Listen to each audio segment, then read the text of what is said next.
Алло. Алло.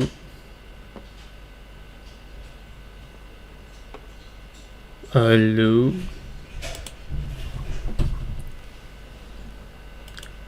Алло.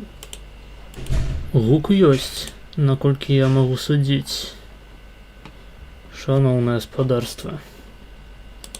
Усім прывітаннічкі. Тэкс.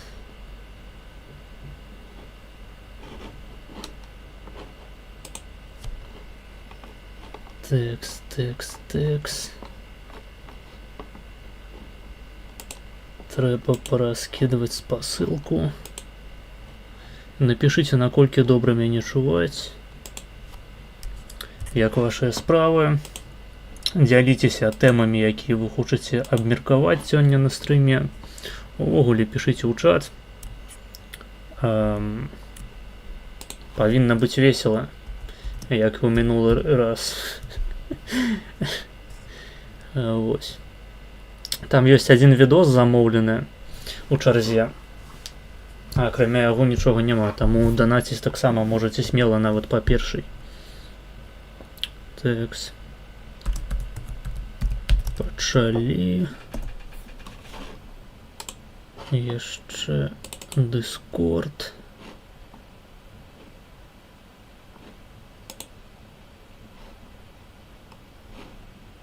Тэкс.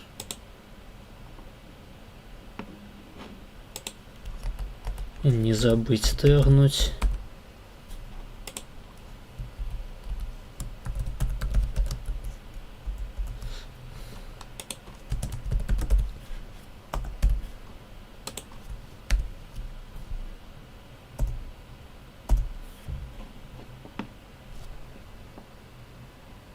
Discord есть.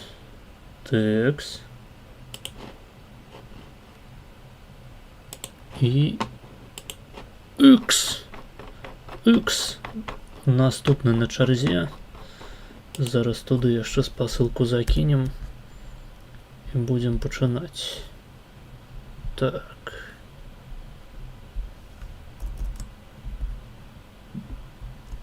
Пачалі стрым.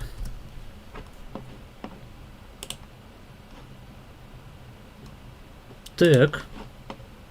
Спасылачкі раскіданыя. Прама як гняздо. Напішыце, дарэчы, ці не чуеце вы якіх-небудзь дадатковых гукаў перашкаджаючых. Ай-ой, а чаму чат не выводится? Что такое? А что это такое? А что это такое? Дедушка снова повинен разбираться в ваших этих новых технологиях. Во, ботфикс, ботрикс has correctly joined the channel. Карацей, вось з гэтага моманту павіннае паведамленне выводзіцца на экран. Напішыце што-небудзь на ўсялякі выпадак. А я пакуль сабе выведу асобна чат. Чат у асобным акне. Так. Я выбачаюся за такі рэжым асвятлення на маёй вебцы. Вся справа палягае ў тым, што у мяне лямпа сапсавалася прямо перад стрымом. То бок я калі ўключу верхняе святло, то яно будзе міргаць пастаянна. Гэта будзе мяне раздражняць. Вас, калі вы глядзіце на карцінку, гэта будзе раздражняць. Таму я вырашыў нахуй. Я просто со сваім нашніком пасяджу і ствару такую, мабыць, для кагосьці лампавейшую атмасферу, чым звычайна ў нас на стрымах. Ну, мяне прынамсі бачна, а што яшчэ трэба? Што яшчэ трэба ад вебкі, каб на ёй быў бачны я і польскі сцяг. Больш нічога сапраўднаму мужчыне не патрэбна. Толькі польскі патрыятызм і канал Маргінез з ягоным неверагодна прыгожым рымскім абліччам. Так, усім прывітанне, хто ўжо ў чаце. Прывітанне мазгавы суп, чуваць добра, дзякуй. Дарэчы, мазгавы суп хочаш у нашу канфу, Тэлезе? Я забыў табе напісаць. У нас тыпу ёсць канфа для данатараў і для удзельнікаў канфы на стрыме. І ты як неафіцыйны хайлайтер можаш там паявіцца. Ну, калі хочаш, калі не хочаш, то можаш і не паяўляцца. Зноў ж такі, я не ведаю, наколькі для цябе гэта бяспечна, там сядзяць людзі экстрэмісты, тэрарысты, карацей усіх масцей, бандыты і злачынцы па меркаванні беларускай дзяржавы. Таму калі ты жывеш у Беларусі, у канцлагеры на адкрытым паветры, то, канешне, не раю далучацца, але калі ёсць магчымасць, то я магу цябе закінуць бясплатна. Літбел, прывітанне, Питмастер. В ком'юніці маргінеза є жінка. Ёсць, на жаль, яны прысутнічаюць. І нават у нашай прыватнай канфе іх зашмат, я б сказаў. І некаторыя удзельнікі той самай канфы ў тэлезе маё меркаванне гатовыя падзяліць. Тим 4025 прывітання. Жінок не існуе. Трэці шлях прывітання. Вітанашкі, вітанашкі, вітанашкі, вітанашкі, вітанашкі, вітанашкі. Так. Чат працуе.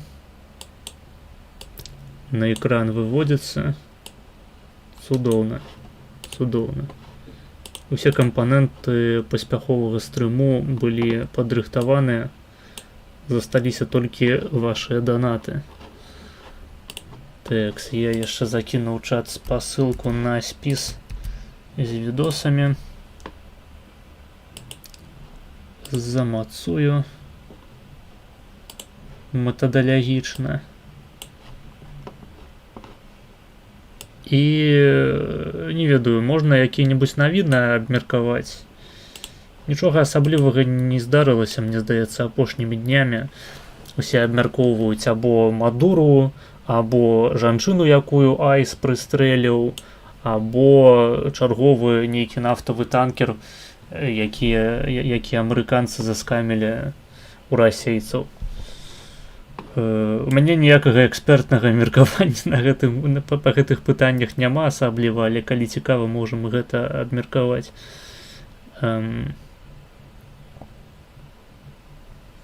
Пазаўчора быў стрым, у прынцыпе, там часткова некаторыя рэчы з навінаў таксама, здаецца, абмяркоўваліся. Мінулы стрым у нас быў прысвечаны, ну, прынамсі, прыв'юшка была прысвечаная сустрэчы беларускай апазіцыі з польскім прэзідэнтам. Таксама можам абмеркаваць, калі хочам, калі вы хочаце. Таму што там досыць забаўныя такія кур'ёзы адбываліся. Спіс Апштейна, Айс, Пеннівайс, так, гэта менавіта ён. Акрамя таго, відосік, можам паставіць відосік, прямо вось зараз адразу. Відосік. Яшчэ, паходу, падыхае сын Рамзана Кадырова. Зямля яму пэнісамі, так бы мовіць.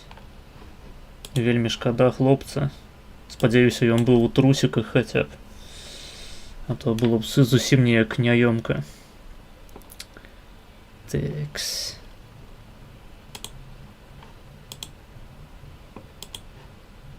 У нас з вами быў відос з каналу Юкрэйнер. Называецца «Росіяни України. Молокани. Хто вони?» Ось, і тут про молоко, карацей. Зноў не той. Што зноў не той? Не той сын? Ці не той Кадыров? Ці не той чачэнец? Ці не ты рускі? Так. Памірае сын Адама Кадырова, зноў не той рускі. Эх, блін. Чаму Бог не бачыць колеры скуры?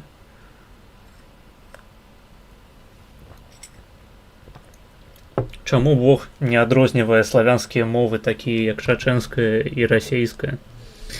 Эх, блін. Адно расчараванне з вашым гэтым хрысціянствам.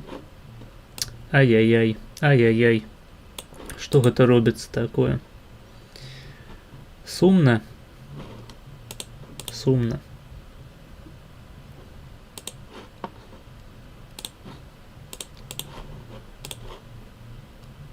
Так, ну давайте тады відосик глядзець. Цікаво, Адамка з Ніколашкою скентувалися б.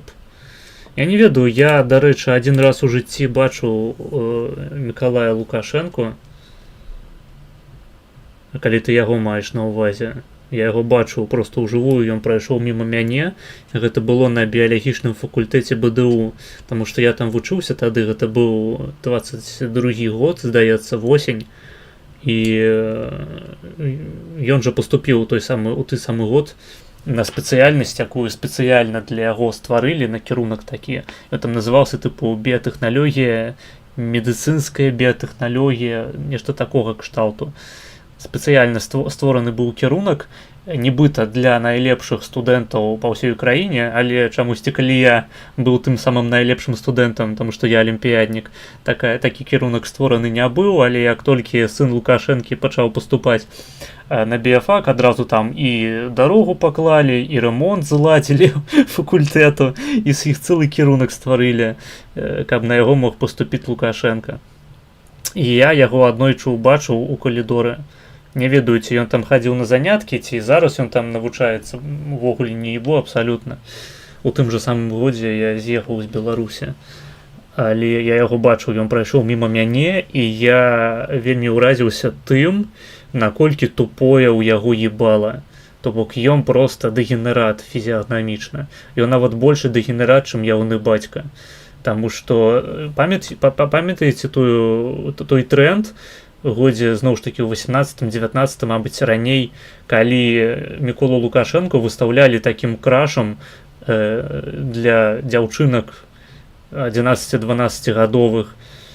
І ўвесь тык-ток быў проста перапоўнены відосамі з тым, з гэтымі Little Dark Age-тамі з Лукашэнкам, наколькі ён ахуенны, наколькі ён там, не ведаю. Ну, ён сапраўды дзяціна такая высокая, здаровая, што ён там блондын, і такі ўвесь сябе арыстакрат духу і вобліку, у тым ліку арыстакрат аблічча. Але як толькі ты бачыш гэтае арыстакратычнае аблічча ублізі, ты разумееш, што паходу ў яго нейкія вельмі ахуенныя мейкаперы. Яны яго пудраць, там, не ведаю, падводзяць скулы, тлушч, за вушы закручваюць. Таму што ўблізі, калі паглядзець на гэтага чалавека, гэта поўны еблан, рэальна, ну, амаль што чалавек з сіндромам Дауна. Я ў той момант трошки прыхуеў. Хаця, зноў ж такі, гэта цалкам заканамерна. Генетыку не падманеш. Він хіба не в Китаї вчиться?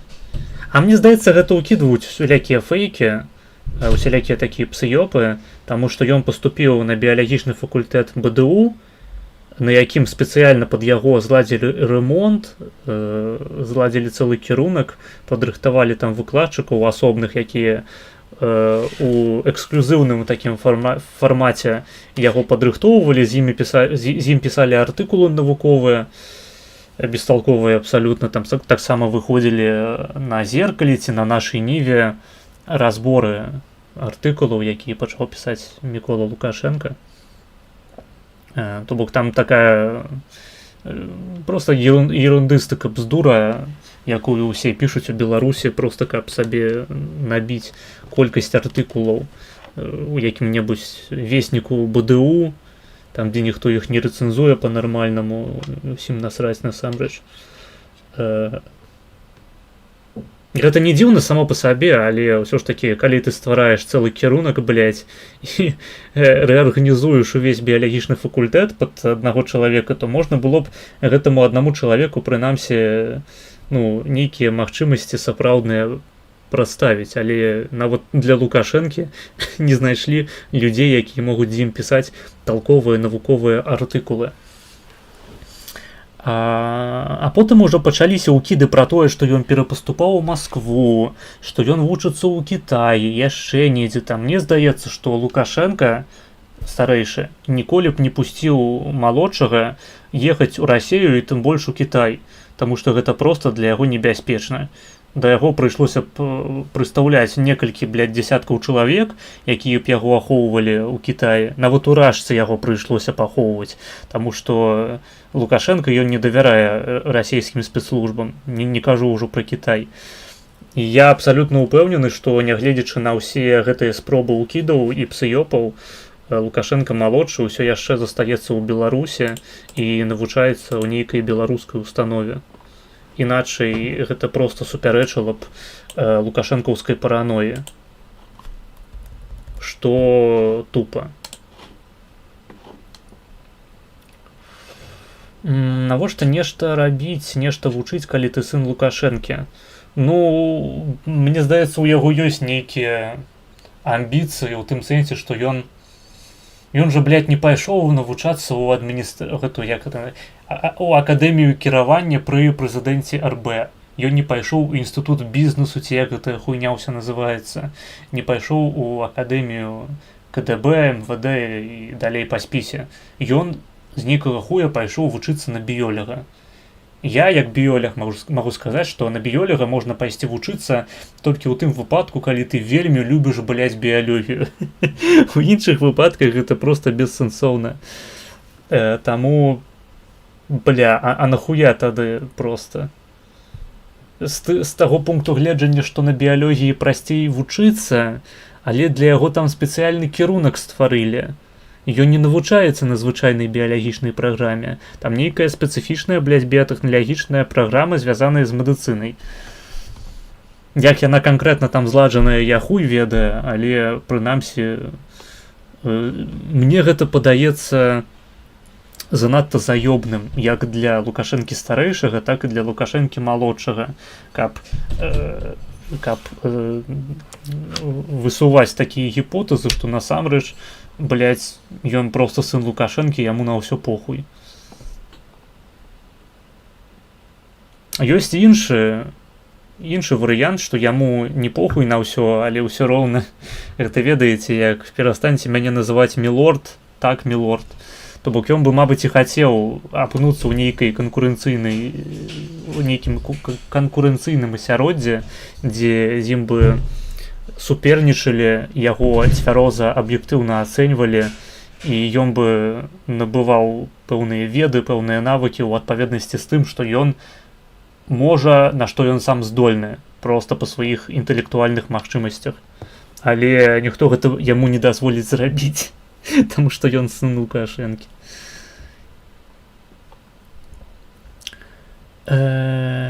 Так, аристократ дупу, заці слова маргінез занесли в чорний список КГБ ВРБ. Блять, адразу бачна украінца, ён не ведае, што на любого чалавека, як толькі ён выходзіць у інтэрнэт і пачынае рабіць контент па-беларуску, заводзіцца справа ў КДБ.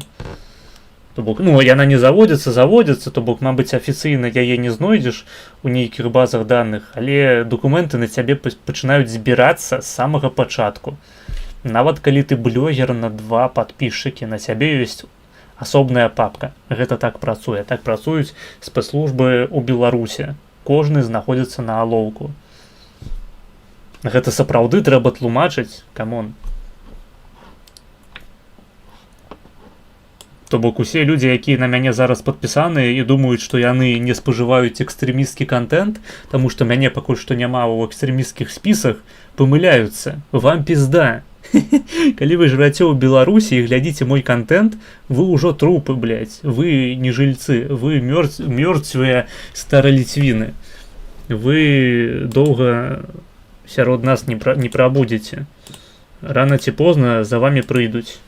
І тады будете выбачацца на камеру і пісаць памілаванне, ну, дакладней, заяву на памілаванне, і будете сядзець потым усё роўна некалькі год, блядь, пакуль містер Трамп не прыйдзе і не выкіне вас у якую-небудзь Польшчу ці Літву. Таму магу вам сказаць толькі бай-бай і пажадаць, не ведаю, меншага трэння, калі вас будуць трахаць у задніцу ў турме. Так. Уявіце, калі сын Лукі насамрэч топ-данацер маянеза. І больш ён нічога данаціць не будзе, бо маянез такія непрыемныя рэчы кажа. Ну, калі б ён сапраўды быў маім данатарам, я думаю, я жыў бы трошкі лепей, чым жыву зараз. Веснік Бдуры. В колі Лукашенко мама медик, я бачив репортажі, де розказували, що Коля доктором хотів бути як мамка. Ён не будзе докторам, калі ён адвучыцца на біялагічным кірунку. Гэта так не працуе. Калі ты біолог, ты чыста навуковы працаўнік. Ты даследчык, ты працуеш у лабе. Або калі ты не працуеш у лабе, ты працуеш у полі. Ёсць такі умоўны падзел паміж біолегамі на палевых і на лабараторных. Хаця зараз гэта ўжо ўсё перамяшалася трошкі. Мабыць, не тое, каб перамяшалася, проста палявым біёлегам, якія там збіраюць усялякіх жукоў, усялякія расліны, потым іх класіфікуюць, неяк праводзяць аналіз і так далей, шукаюць, апісваюць новыя віды. Ім так ці іначай трэба прыйсці ў лабараторыю, каб правесці секвенцыю ДНК і адрозніць, уласна кажучы, адзін від біялагічны ад другога. Таму палявыя біёлегі, яны ўжо імплементаваліся ў лабы таксама, а тыя лабараторныя, ім не тое, каб з'явілася, не тое, каб у іх з'явіліся нейкія новыя прычыны выходзіць у поле. Для гэтага ёсць асобныя спецыяльныя людзі. Таму, так бы мовіць, проста вось гэтая лабараторная сцезя, яна пашырылася на звычайных палявых біёлегаў. Але так ці іначай, ты не працуеш з людзьмі, ты не лекуеш людзей, ты не медык. Каб быць медыкам, трэба вывучыцца на медыцынскім факультэце ці універсітэце, у залежнасці ад таго, як гэта зладжана там у розных краінах. І ты, калі ты медык, ты прывязаны яшчэ да таго ж, да канкрэтнай краіны, да канкрэтнага заканадаўства і канкрэтных стандартаў гэтай краіны. То бок, мабыць, там у еўразвязе гэта працуе так, што калі ты ў адной краіне адвучыўся, то ты і ў іншай можаш працаваць лекарам, таму што агульныя стандарты. Хаця, зноў ж такі, я не спецыяліст, я не разбіраўся ў гэтым пытанні, і інтуіцыя мне падказвае, што нейкая настрыфікацыя так ці іначай павінна адбывацца. Калі ты там, напрыклад, лекар з Польшчы і хочаш працаваць у Нямецчыне. А з біёлегамі такога няма. Ты проста, максімум, што табе трэба будзе зрабіць, калі ты, скажам, працуеш на жывёлах, на якіх-небудзь пацуках, і ты раней гэта рабіў у Беларусі, дзе няма еўрапейскіх стандартаў, а потым прыехаў у Польшчу, дзе яны ёсць, і табе трэба прайсці навучанне такое, тыпу здабыць сертыфікат, што ты ведаеш, як правільна абыходзіцца з жывёламі. У Беларусі такога няма. Што забаўна, дарэчы, я у Беларусі самыя інвазыйныя працэдуры праводзіў з гэтымі самымі пацукамі, але калі я прыехаў у Рэч Паспалітую, так бы мовіць, польскую, мне прыйшлося, як і ўсім, праходзіць спецыяльны курс, які дае табе першую ступень дазволу працы з жывёламі, таму што іх некалькі, там ёсць, скажам, ёсць сертыфікат, які дазваляе табе удзельнічаць у эксперыментах над жывёламі, ёсць, які дазваляе праводзіць гэтыя даследаванні, ёсць самы высокі, наколькі я ведаю, гэта той, які дазваляе планаваць даследаванні на жывёлах. То бок ты... І пры гэтым кожная з гэтых кампетэнцыяў, яна павінна актуалізавацца кожны раз. Я сутыкаўся з тым, што, напрыклад, загадчык лабы, які кіруе ўсёй навуковай працы сваіх падапечных, сваіх супрацоўнікаў ніжэйшага рангу, ён усё роўна вымушаны праходзіць гэтыя сертыфікацыі. Таму што, такія еўрапейскія стандарты. У Беларусі такога няма. Але у параўнанні з тым, пра што прыходзіцца праходзіць медыкам, калі яны пераязджаюць з адной краіны ў іншую, гэта поўная хуйня. То бок навукоўцы біёлагі, яны значна больш мабільныя ў гэтым сэнсе. Мы можам в любы момант усё кінуць нахуй у адной краіне і пераехаць у іншую без вялікіх негатыўных экстэрналіяў такога рашэння. Медыкам пізда. Калі вы медык у Беларусі, вы дурачок, таму што не трэба было вывучацца на медыка. Вы прыгонны такі сельскі лекар цяпер.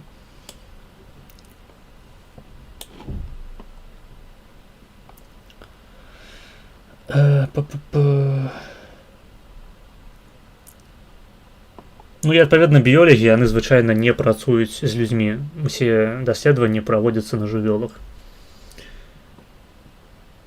Так, а можна зараз усіх беларусаў выкінуць у Польшчу або Літву? Ну, гэта працуе толькі праз турэмнае затрыманне. То бок табе трэба напісаць які-небудзь каментар, паставіць падабайку, потым 3 гады адсядзець у турме, скажам, ну ці 5, напісаць памілаванне, заяўку на памілаванне і... Хаця, зноў ж такі, калі ты зараз сядзеш, то, магчыма, Трамп не паспее цябе вызваліць. Гэта хуёвая такая сцежка, таму што Трамп, ён не пойдзе ўжо на 3-й тэрмін, хутчэй за ўсё. Хаця, ну, ёсць розныя меркаванні на гэты конт. Я ўсё ж такі прытрымліваюсь таго, што Трамп, ён не настолькі моцная палітычная фігура, каб паламаць інстытуты Злучаных Штатаў Амерыкі, якія стаялі некалькі стагоддзяў і да гэтай пары стаяць. Таму Трамп, ён не пойдзе на нас наступны, на калейны, блядь, свой тэрмін. І цалкам магчыма, што наступны прэзідэнт не будзе займацца тым, каб вызваляць палітычных зняволеных з РБ. Таму на твой страх і рызыку.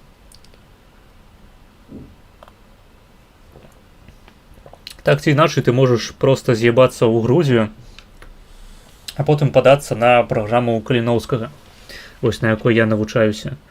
Пры тым, што на гэтую праграму прымаюць не толькі тых, хто рэальна пацярпеў ад рэпрэсіяў і знаходзіцца ў сітуацыі немагчымасці там працягу адукацыі, і, скажам, ён выехаў, яму трэба інтэгравацца ў грамадства, атрымліваць польскую адукацыю. Іх бяруць, нават калі у іх няма кейсу па рэпрэсіях. Калі ты проста беларус, такі таленавіты, з перспектывамі інтэгравацца ў польскае грамадства, ты можаш паступіць на праграму Каліноўскага і ўсё. Табе будуць выдаваць стыпендыю, навучаць размаўляць па-польску на нармальнай мове нарэшце. І будзеш вучыцца ў польскім універсітэце. Бясплатна часта. Гэта рэальна багаюз. Насамрэч для беларусаў адзіная праблема заключаецца ў тым, што беларусы, яны звычайна нават не ведаюць пра існаванне праграмы Каліноўскага. Я думаеш, што, блядь, Каліноўскага, гэта полк Каліноўскага, вы хочаце мяне падпісаць на кантракт, блядь, ва Ўкраіне? Не, гэта стыпендыяльная праграма для беларусаў, унікальная прычым. Нічога падобнага не існуе ані для украінцаў, ані для расейцаў, ані для ніводнага народу на постсавецкай прасторы. Гэта выключна беларуская фішка. Калі ты беларус, то мае сэнс проста па прыколу падавацца кожны год на гэтую праграму. Рана ці позна цябе прымуць на яе. Гэта проста так працуе. У мяне ёсць знаёмыя, у якіх гэта літаральна так спрацавала.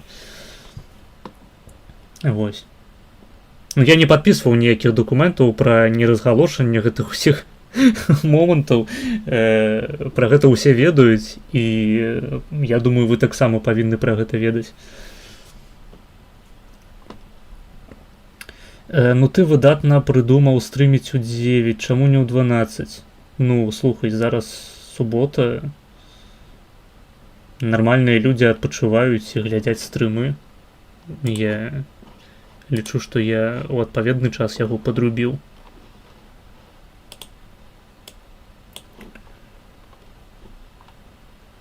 Так, на типу його б на медика не пустили вчитись, а біологічний це типу дотично хоч трохи до медицини. Його відос. Зараз буде відос.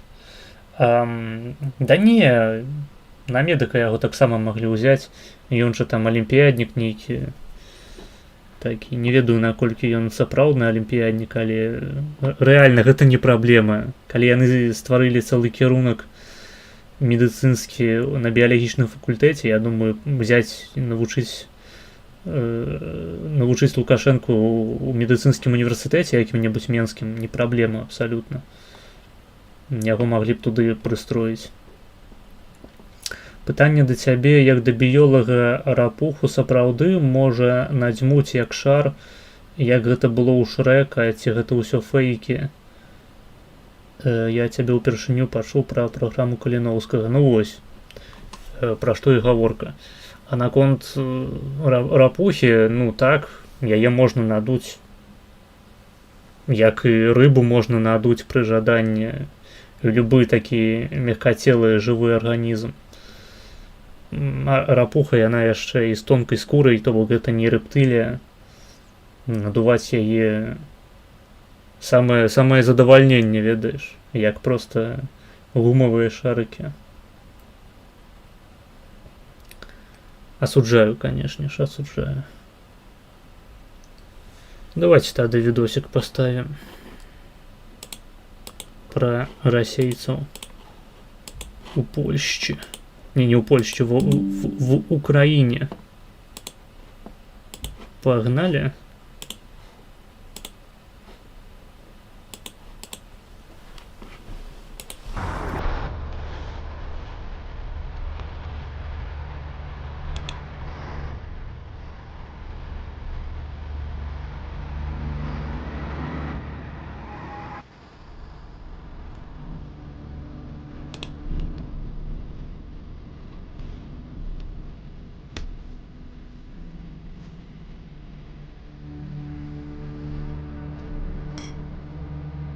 Гэта, паходу, відос будзе пра старавераў расійскіх ва Ўкраіне.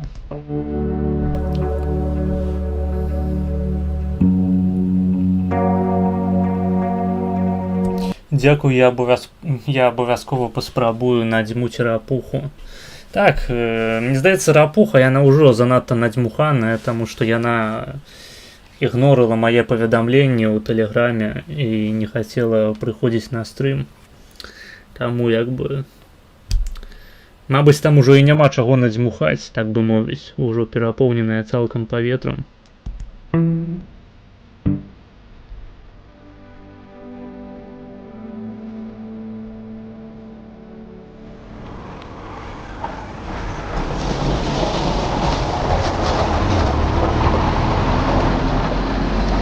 Ново-Васильевка при Азовье. Поехали. Ой, девчата дорогие, да к нам гости пришли, дорогие пришли, Лёб. Нахуенно. Ну, так, до речі, вас будуть у беларускай турме сустракаць. Яно прыкладна так і выглядае. Гости пришли, дорогие пришли. Мы не зря лапшу варили. Ну, дзякуй Богу, што хоць не аўтазак навышывалі. И блины пекали. Мы не зря... О, вось эта херня, до речі, у маёй бабулі была дакладна такая ж самая. У маёй бабулі просто на стенцы висела. Я уже не ведаю, ці яна гэта купіла, ці хтосьці з сям'і навышываў. Вельмі падобна. Ну, мне здаецца, што гэта літаральна тое ж самае. Мабыць, гэта па ўсім саўку такую херню прадавалі калісьці, просто ў прамысловых маштабах. Але, ну, адзін у адзін, як з дзяцінства памятаю. Зря лапшу варили и блины пекали. Как наше село дружбой славится. Приезжайте в гости чаще, коль понравится. Приезжайте в гости чаще, коль понравится. Мне вельмі падабаецца сярэдні ўзрост 90 год, просто мара. Я акурат аматар мілфаў і такі, так бы мовіць, калектыў просто адразу можа ўладкоўвацца на працу ў маім доме Вось у маім доме, у маім, ведаеце, свабодным доме будучыні, калі я яго пабудую праз 300 год, яны змогуць усе быць служанкамі, і раз на тыдзень кожную з іх я буду вадзіць у патаемны пакойчык, дзе мы будзем займацца рэчамі, пра якія потым ніколі нікому не распавядзем. Пры гэтым я кожную з гэтых бабак буду трымаць у няведанні аб тым, што я хаджу ў гэты пакойчык не толькі з ёй, але і з усімі іншымі. Вось. А потым я іх усіх заражу спідам. Вось. Сяброўкі Ксюшенькі. Так. Жиза. А вось гэта той самы малой, якога яны называюць дзіцём. Бедны дзед.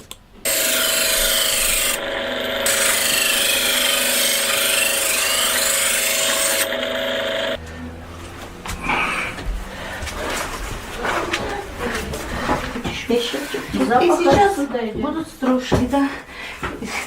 Кто закодированный там? Деревяшки, кубики, кругляшки, с ароматом стружки, теплые игрушки. Самогон специфический добавляй. А вообще водку добавлять? Если не, ну просто у нее самогон. Уявляеце сабе, як пахне ў гэтым пакоі. Як у ложку у бабулі, так бы мовіць, як вочы матулі. Вот и ножик прибыл для лапши. Да. Вот, этим ножом будем резать. Мої пращури були Больш гэтага дзеда ніколі ніхто не бачыў. вислані царським урядом з Володимирської губернії Росії, вислані за віру. Це мій прадід і прабабуся. А мама вже народилася тут. Її мама, моя бабуся, народилася тут. Ну і звичайно, Ось бачна адразу Її вось мама. гэты традыцыйны російскі убор. моя бабуся народилася тут. Ну і звичайно, і ми з сестрою в Нововасилівці. Я вирісла тут. Я закінчила Нововасилівську школу, пишаюся, люблю своє село, люблю свою школу. Люблю... Як прыемна бачыць, што расейцы ва ўкраіне павольна паміраюць. людей. Це моя батьківщина, це моя Україна.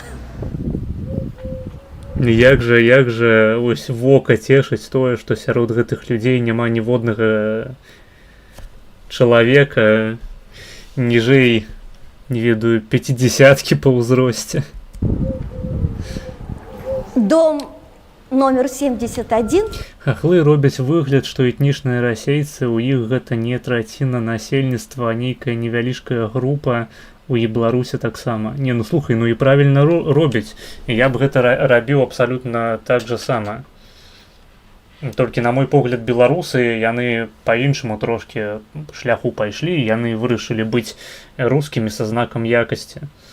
А украінцы, яны палічылі, што вось украінцы гэта карацей усе, акрамя тых, каго з Расіі выслалі ў рамках рэпрэсіўных актаў, у рамках дэпартацыі народаў іх перасялення. Нашмат больш шкоднай канцэпцыі было б прызнаць усіх донбасяўнаў рэальна расейцамі. Нахуя?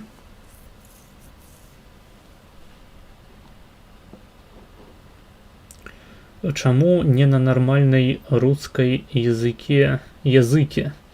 У Беларусі 80% рускіх і 20% палякаў. Факт, так. Так, менавіта таму трэба вось гэтых 20% палякаў вывесці па праграме Каліноўскага у Рэч Паспалітую. Так. В Беларусі є тільки старолитвини. Да ладно табе, старолитвин у нас толькі адзін. І ён, на жаль, не ў Беларусі. Нават яго выкінула беларуская дзяржава за межы, таму што там жа ён распавядаў, па-мойму, што ён быў вымушаны з'ехаць у Польшчу ў выніку рэпрэсіяў пасля пратэстаў 20-го году. Таму старыя літвіны, усе былі рэпрэсаваныя палякі, беларусы. Адзіная група, якая засталася па-за ціскам рэжыму, гэта палешукі. Вось таму на палешуках зараз трымаецца ўвесь беларускі культурны дыскурс, які застаўся яшчэ ў краіне. Улицы Кооперативной, по центральной улице поселка Нововасильевка, один из старейших, потому что построен он в 1800. Як прыемна бачыць, што ўсе дзеці, якія нарадзіліся ў гэтых людзей, зрабіліся цыганамі. 1957 году. Само молоканство возникло еще в X веке, когда... Я некалькі... Блядь, валасы ў рот залезлі. Выбачай. Я некалькі тыдняў таму даведаўся, што я ўвогуле не беларус і ніводнага беларуса сярод маіх продкаў няма. Што адны расейцы? Блядь.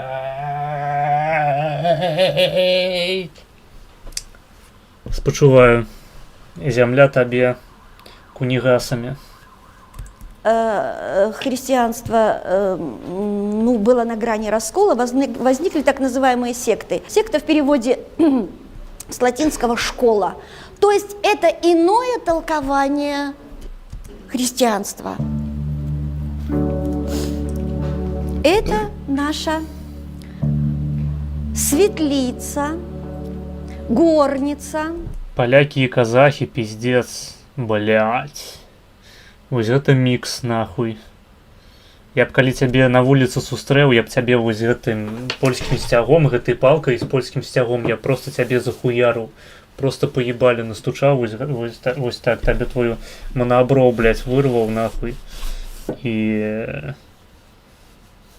настукаў яшчэ ў АБВ, каб цябе дэпартнулі. Выбачай. А молокане называли зала. Самая большая комната, самая светлая, где принимали гостей. Мы здесь тоже принимаем гостей. Мы здесь сами собираемся. Як думаеце, які адсотак людзей за гэтым сталом у 26-м годзе ўжо ляжыць пад зямлёй? Здесь, в этой комнате, напитывая украинский чернозем. обычного молокан. Конечно, был стол, за который можно было посадить гостей. Да, я чуў пра малакан, гэта вось Арсен Малакан, так, правильно? Гэта ж яно. Стол, за которым читали Евангелие, пели духовные песни, молились. А цяпер усе здохлі. И в этой комнате обязательно было тепло, грубо. Плитки не было. Вот этот процесс зарождения. А прыкіньце, калі гэтыя ўсе людзі ўсё яшчэ жылі да 22-го года ў гэтым паселішчы, а потым прыйшлі нашыя мальчыкі і просто нахуй усіх на падвале нахуй раз'ебалі. Алга, Казахстан, так, Алга. Тепла он был спрятан, а вот дух Алга Казахстана ў складзе Китая. От плитки, он был в группке. В этом году, наконец-то, сбылась наша мечта. 4 дня назад мастер за 4 дня выложил вот эту красоту. Бля, зараз гэтая хуйня просто на яе ёбаецца. Ой, блядь, я оттиснул паузу. Зрабіце такую нейронку ПЖ. КЛ, калі ласка. Я выложил вот эту красоту. Первая мысль была, сохранив здание, создать... Блять, им реально отдали просто некий турэмны будынак. Здесь музей. Музей быта первопоселенцев. Мне было б страшно туда заходить. А первопоселенцы – это выходцы, духовные христиане-молокане из Тамбовской и Владимирской губерний царской России. Як думаеце, колькі людзей расстралялі насупраць гэтай стенкі? Которые были гонимы царским Big Beautiful Wall. Так. правительством, самодержавием. И они приехали сюда для того, чтобы сохранить веру, сохранить... Так, гэта, дарэчы, усе рускія, якія былі сапраўды нязгодныя з рэжымам імперыі, і звярніце ўвагу проста на іхні фенатып. А больш я вам нічога не хачу сказаць. свою культуру, сохранить свою духовность. Так, захаваць іслам. Кружки, Хрустики. стружки. Хрустики, так. Трошки хрустики, а у этих выруны. Ну, вопрос Нет, веруны брать. это то. Раней там было больш мужчынаў маладых, але цяпер яны хрустики. Это толстые. Это И на кисляке. и на кисляке, да, выруны. Они Ведаеш, як мы называем расійскага мобіка? Ведаеш, як мы, танкісты украінскія, называем расійскага мобіка? Хрустик.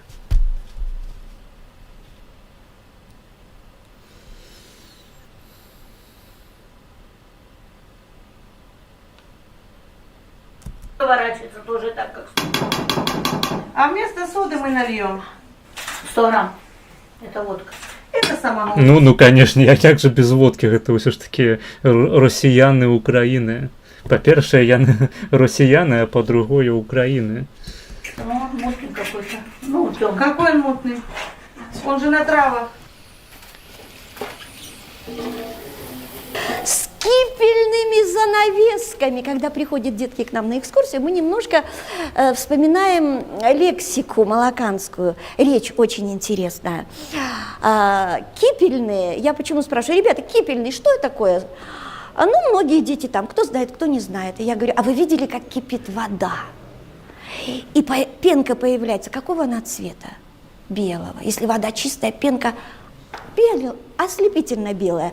Вот кипельные занавески, кипельные скатерти в выставочном зале. А еще есть у нас бабушкина комнатка. Опять же, есть уменьшительно-ласкательные суффиксы в русском языке. Расіяне Украіне, бэнк, бэнк, бэнк. Дякуй. Комнатка и ударение на корень слова. А молокане говорили комнатка. Милости просим в комнатку. Кам. Экскурсии Натка. приезжают. Гэта тая самая Натка, русская Наташа. Это и учителя у нас были здесь Якая кам? в гостях, и работники культуры. И всех просим, пожалуйста, что у вас есть интересного, приносите. И вот так, Нововасильев. Супрацьпехотная міна у мяне ёсць, магу это пазычыць Гости наши для турыстаў. все нам несли. Расскажи про Вот. эту, по сути. Вось пад гэты дыванок яе пакласці, так, незаўважна. Гости наши все нам несли. Расскажи про Вот. эту, по сути. Вот Гэта ўсё, калі што, пра гэта РП выключна. Я асуджаю гвалт, не іранічна. Представьте история. Как... Вот молокане очень трудолюбивые, хваткие и жили с достатком. Так, как- цяпер ужо яны ўсе падохлі. Як шкада. Когда пришла эра раскулачивания, когда если ты работаешь, если ты живешь в достатке, у тебя дети накормлены, у тебя урожаи хорошие, у тебя поля ухожены, значит ты То табе адразаюць твой ебальнік і наклейваюць яго на задніцу звычайнага пролетарыя. кулак. Значит, не место тебе. Так. Делись. А делись Правильно, это варварски, это жестоко. Все отнимали. до кусочка хлеба. правильно. У меня тоже семья репрессированных. Я, ну, скажем, правнучка репрессированного человека. И чтобы это не растопталось, чтобы это не сожглось, чтобы это не разворовалось, не разграбилось. Вот в эту супницу, в лохмотье, в тряпье. Не для того, чтобы вот таким крахобором быть и знаешь, вот Так, і яна просто падымае крышку, камера заглядае туды ў гэтую каструлю, а там бутэлька водкі. Увесь скарб сямейства. Суки, блядь, бальшавіцкія, не дабраліся да сэрца рускай душы. мое, а просто а внучки вырастут, а вдруг выживут, а вдруг не убьют, а вдруг голод. Не, забьють. Давайте без копиума, коли ласка. Не заморят. И вот им будет. И вывезли. И вот спустя 85 лет эта супница попала к нам. Супница, так. Как экспонат. Как история жизни одной семьи. Это отдельная, очень трепетная, очень такая, знаете, ранящая иногда история. Мы просто горды тем, что мы сохранили это, помним это і ніколи не забудемо. Найсмішніше, що Пучков народився в Кіровоградській області України, що ще раз підтверджує, що найбільші українофоби хохли малороси. Ну, так, это вядомый факт. Я думаю, самые беларусафобныя тейкі можна пачуць, напрыклад, у якой-небудзь Смаленскай вобласці, ці Пскоўшчыне, ці які там яшчэ ёсць памежныя рэгіёны, у Вялікіх Луках. Ну, вось, карацей, на ўсход ад Беларусі. Найбольш. Ну і зноў ж такі, калі паглядзець на поўдзень Беларусі, то найбольш беларускую культуру ненавідзяць менавіта палешукі. Людзі, якія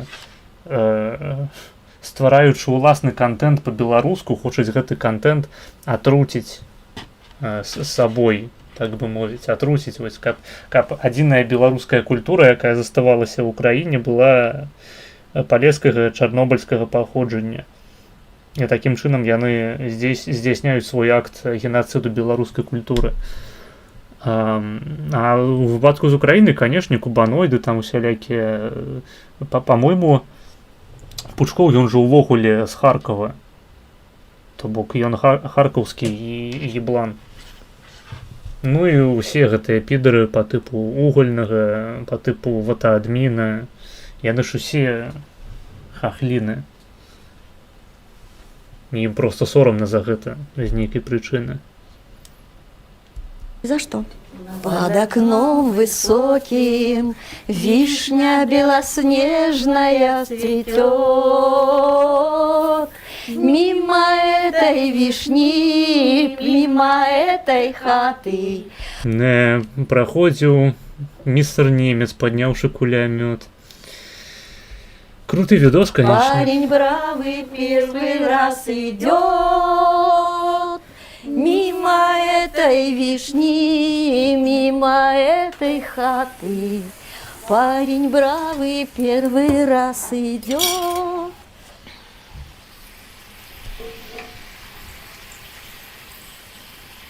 Був один факт в моєму житті. Це було пов'язано з тими подіями, які відбуваються зараз на Сході. Так. Через мою вулицю пройшли перші добровольчі батальйони. І ця техніка, на якій сиділи ось такі молоді хлопці, майже як мої сини, вони їхали. А чаго ж сыноў не показалі? Дзе маладыя людзі, у прынцыпе? Тут будзе хоць хтосьці жывы? Ці адны бабкі старыя?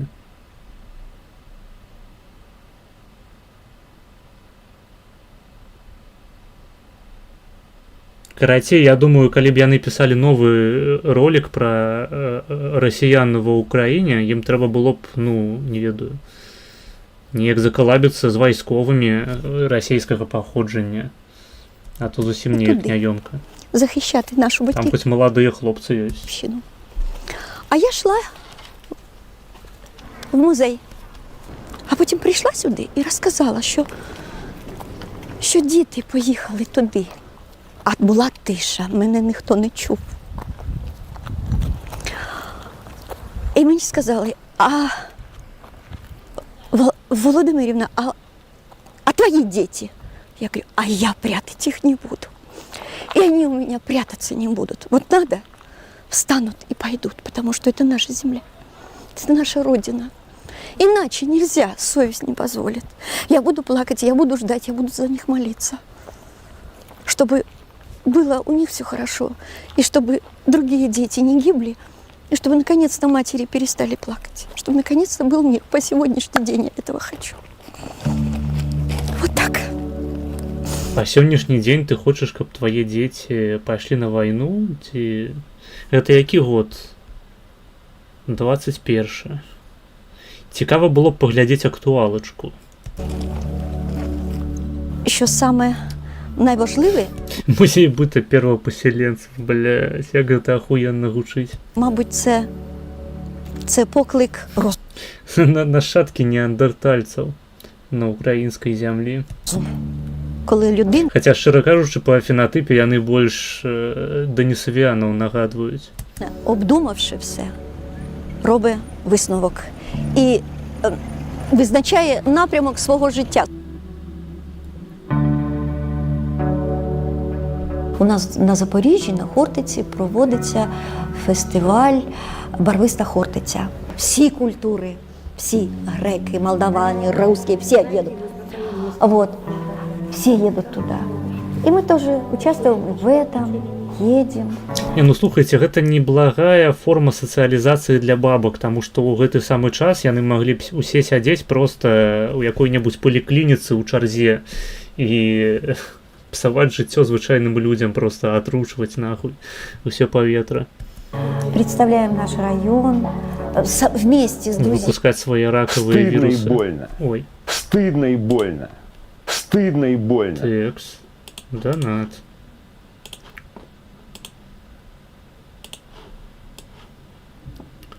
Донат. Питмастер Би задонатил $2. Спасылка перша. Так. Перша. Гэта у нас... Так.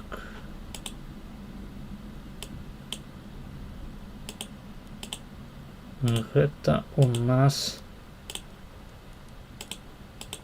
20 хвілінаў.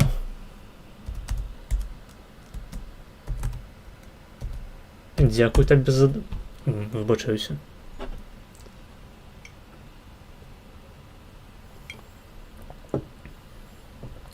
Дзякуй за донат. Ты неверагодны. Так. Працягваем.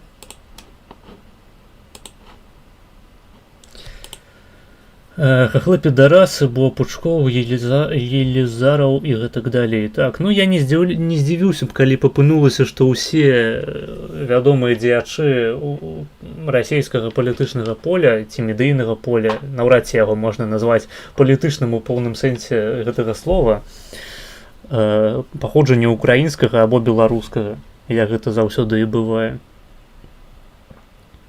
Блядь, вось чаму ўсё ж такі існуюць нармальныя рускія, але яны ва Ўкраіне? Не ведаю. Пра якіх ты рускіх кажаш? Я ніякіх рускіх на відэа не пабачыў. Нейкія малакані. Болгарами. Очень, очень тесная дружба у нас, поэтому... Плюс, ну, гэтая папуляцыя людзей, яна перастане існаваць праз некалькі год. Таму я не разумею, навошта гэта ў прынцыпе абмяркоўваць як культурную падзею, культурную з'яву. Может быть, мы что-то делаем не так.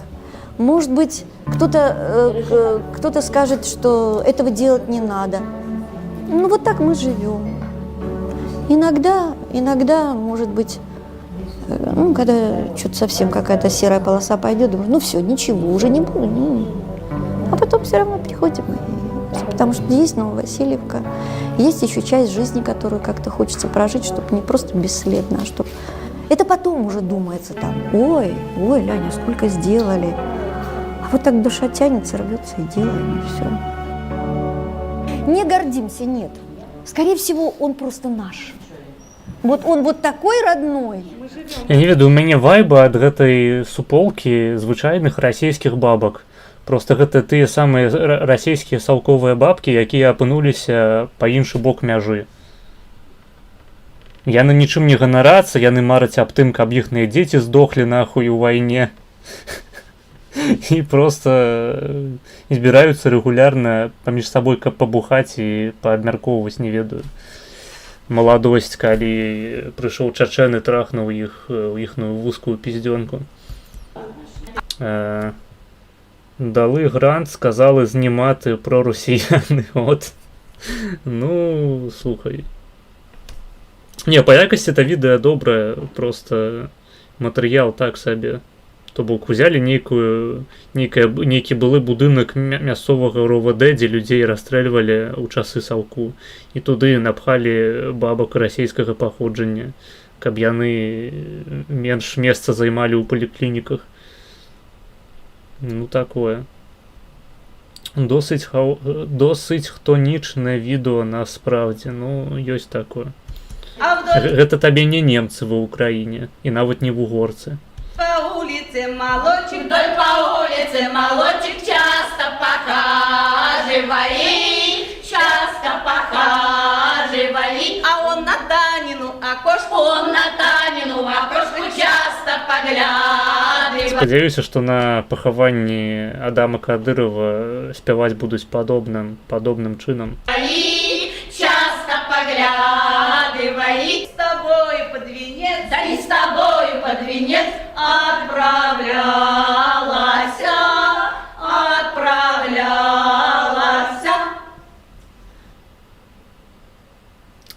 USAID.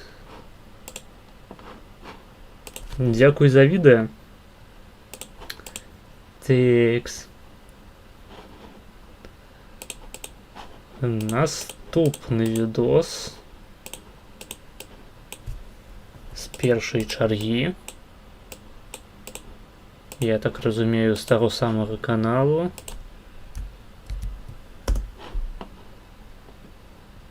Так, называецца «Поляки України. Хто вони?» Ну все, хлопцы, рыхтуемся лізаць на карту поляка. Давайте, усім чатам. Нех жые Польска, нех жые Польска. Jeden naród, silna Польска. Погнали. Хто не поляк, тому бан. Глядім. Го твоїх героїв дивитися. Ну го.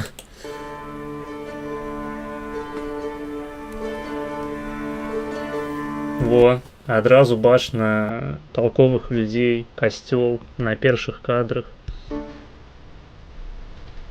Вуз.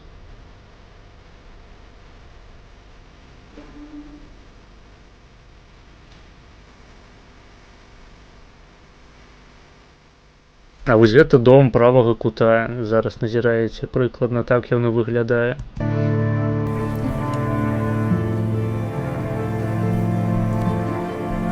Довбыш, Волынь. О, дык гэта, так бы мовіць, рэшткі. Ладно, блядь, я не буду про это. Я не буду про это пиздеть. Волынь по ментам. Все, что я хочу сказать. Виросла тут так, народилася і виросла. До закінчення школи, ну бо відомо, що потім всі десь роз'їжджаються, навчальні заклади, ну я, скажімо так, ближче Відос тихий. Виїхала. Це Житомир, ну і не так часто сюди приїжджу. За походженням я полька і більшою мірою, якщо так згадати, як батьки виховували мене, що більше в польських традиціях. Тобто дійсно як поляки виховували нас. Добрий день. Що там, як ваші справи?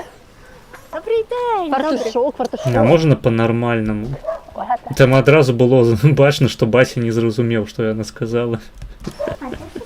Ага. О, ви тюль купили, да, таку? І торт спекли, з ума зійти. Збирались всі. Він був в основному рідні, а родичів було дуже багато. Збирались Великі рідні. родини були. А ні, він так само по-українську балакає. Ось бачите? Чому і Бачите? батьків. Разом молились, разом все. Ну, і говорили більше польською мовою. Угу. Навіть ну, на вулиці здоровались і все тільки польською мовою. І ще з дітьми ж там мали були, маленькі, це все теж вже... Я б не сказав, що у яго ёсць нейкі хаця б польскі акцент. Звичайна українська мова. Щось розуміли. Так. традиції більше, мабуть, пов'язані з якимись Веду, виглядає гэта ўсё як тыповая украінская кухня савецкая, святами. Так? дзе там польскія традыцыі. Це, наприклад, Великдень чи Різдво. Ну, разом з родиною, з діти, вже внуки ось, і це збираємось самі, ну, пісні співаємо. На Різдво сіно під скатеркою. Обов'язково Та має як бути. колись було. Ну що, будемо їсти? Сідаємо. Да. Ну, сідай. Поживати. Отче наш, Що єси на небесах, нехай святиться ім'я Твоє, нехай Малітва по-українську. А што іх робіць палякамі? Можна пытанне такое задаць? буде воля царство Твоє, нехай Гэта іхняя самаідэнтыфікацыя, тыпу...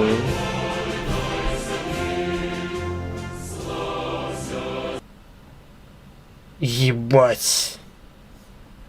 Секундочку, мне падалося зараз.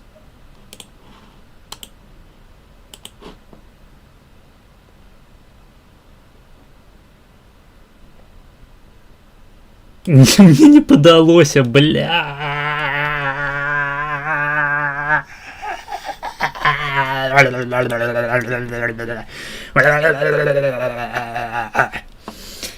Фух. Аковы гатовы заданаціў 72 даляры.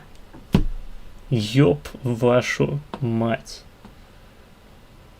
Піша паведамленне.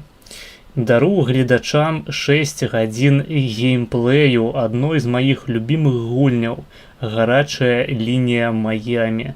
Спасылка на Steam ключ у Тэлеграме. Сёння на стрыме сядзець не змагу, таму на будучыню enjoy. А ведаеш, што сёння мы ў любым выпадку гэта б не пачалі гуляць у тое, што ты замовіў, таму што гэта трэба там усталёўваць, падрыхтоўваць, тэсціць. І наступны раз, мабыць, я і пачну гэтым усім займацца. Акурат будзе нагода для таго, каб на твічы зладзіць стрым або серыю стрымоў. Паглядзім, як там атрымаецца. 6 гадзін ты замовіў. То бок это там 6 на 6. А по якой чарзе ты замовіў? Скажы, калі ласка. Это по другой нават. 6 гадзін по другой. Ну, 6, правильно, 6 на 6. І на 2.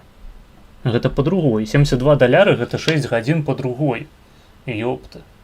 Окей. То бок яшчэ гэта і ў прыярытэце. Але зноў ж такі я просто не буду зараз гэтым займацца, бо, блядь, там трэба тэсціць дахуя рэчаў. Але табе, аковы гатовы, вялікі дзякуй.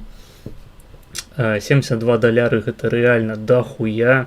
Ты першы, хто актываваў алерт з латушкай, які спявае гімн беларускі, савецкі. І за гэта я табе неверагодна ўдзячны. Шмат хто думаў, што на стрымлэпсе у нас адзін алерт, хаця там дахуя алертаў, насамрэч, як мінімум штукі 3, а то і 4.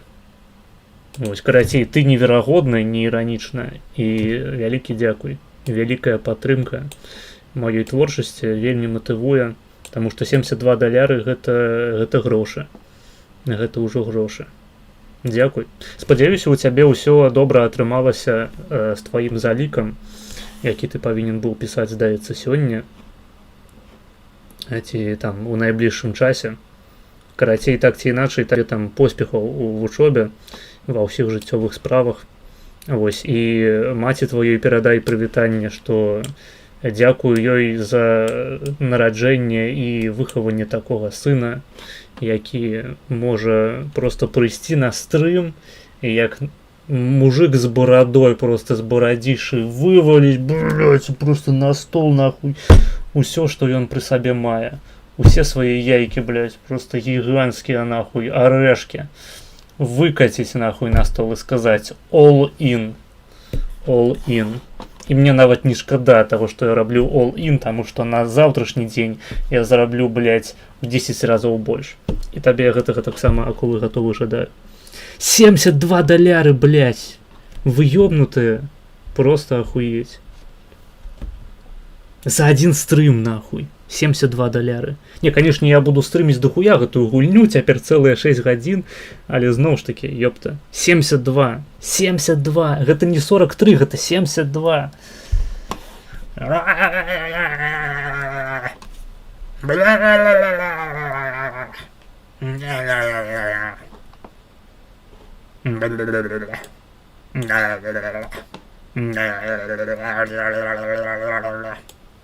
Дзякуй, дзякуй, вялікі дзякуй. Так. Ого, грошы, гол, гімн Польшчы, швыдко. А, быў ужо толькі што. Пакуль што невядома, ці здаў залік, але ў тым, што не здаў, таксама няма ўпэўненасці, таму жывем. Окей. Росов десь пішов плакати.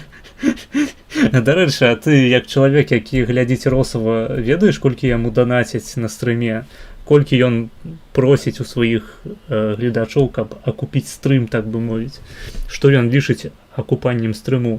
Таму што для мяне, напрыклад, калі мне данацяць там 20 еўра за стрымок, для мяне гэта ўжо ахуительна. 72 доляры, блядь! Вай! Гарнага стрыму, дзякуй. Табе добрага вечару. І добрай ночы. І добрага жыцця. Наперад. 72. Гэта, здаецца, найвялікшы данат. Гэта рэальна вось найвялікшы разавы данат за ўвесь час майго стрымінгу. За ўсе тыя год і колькі там, 2 месяцы. Найвялікшы данат. Гэта неверагодна. Гэта ахуительна. Як вам алерт, дарэчы? Падабаецца? Ці для такіх сумаў вы хочаце нейкіх больш працяглых анімацыяў? Ну, у асноўным пытанне, да, ако вы гатовы, хаця ён хутчэй за ўсё ўжо лівнуў. Але реально, я у поўным задаволенні. Не тое, што стрым акупіўся, некалькі стрымаў наперад яны таксама, можна сказаць, акупіліся. Топчык. Так, жыве беларускі YouTube. Што тут яшчэ сказаць? Беларускі стрымінг нават. Давайте вяртацца да відэа тады.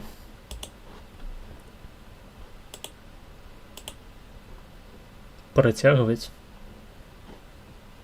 Хай буде воля твоя, як на небі, так і на землі. Нагадаю, ўсё яшчэ не разумею, чаму гэтая сям'я лічыць сябе палякамі.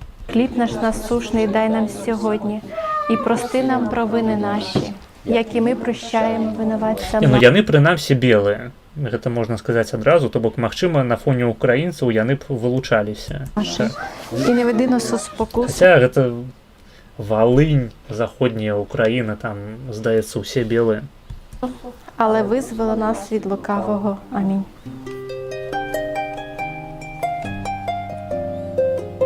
Ну, так само не сказав би, що гэта польська архітектура.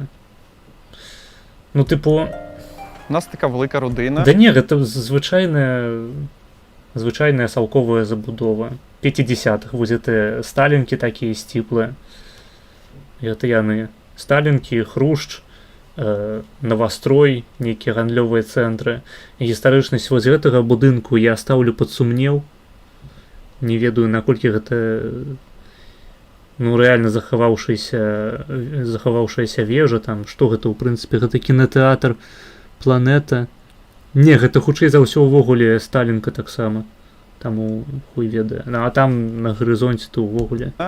І бабця дуже любить всіх збирати за великим столом. Ну, поглядіть на це. Насправді, коли збираються всі, і слово достається саме. От поляки почали молитись, і Маргінезу жирний донат скинули. Так, я лічу, що гэта ніхуя не супадіння. Бандера за що?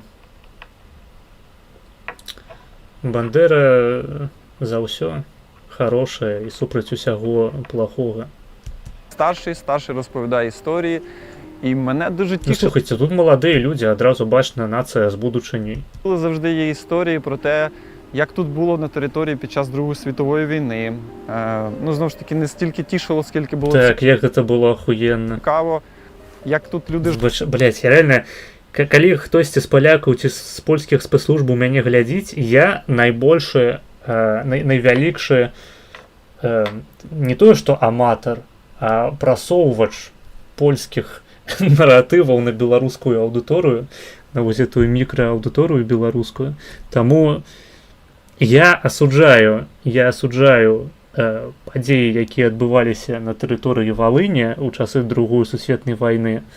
Я лічу, што украінцы павінны дазволіць правесці эксгумацыю на тэрыторыі Валыні, якая належыць Украіне, і, так бы мовіць, прынесці прабачэнне ўсе, якія належаць. Мабыць, якую-небудзь там дэкларацыю афіцыйную падпісаць. Вось. Усё, што я буду казаць далей на працягу наступных там 20 хвілінаў гэтага відэа, гэта ўсё жарт. Прашу звярнуць на гэту увагу. Яны не размаўляюць па-польскі. Я таксама не размаўляю па-польскі. Бо там, дзе яны жывуць, гэта было небяспечна. Ізвінісь, ужо выбачыўся. жили, як спілкувалися, які були традиції.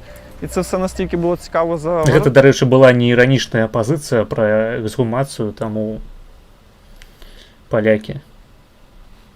Мы зразумелі адзін аднога правільна, вы не будзеце мяне саджаць за слова, калі ласка.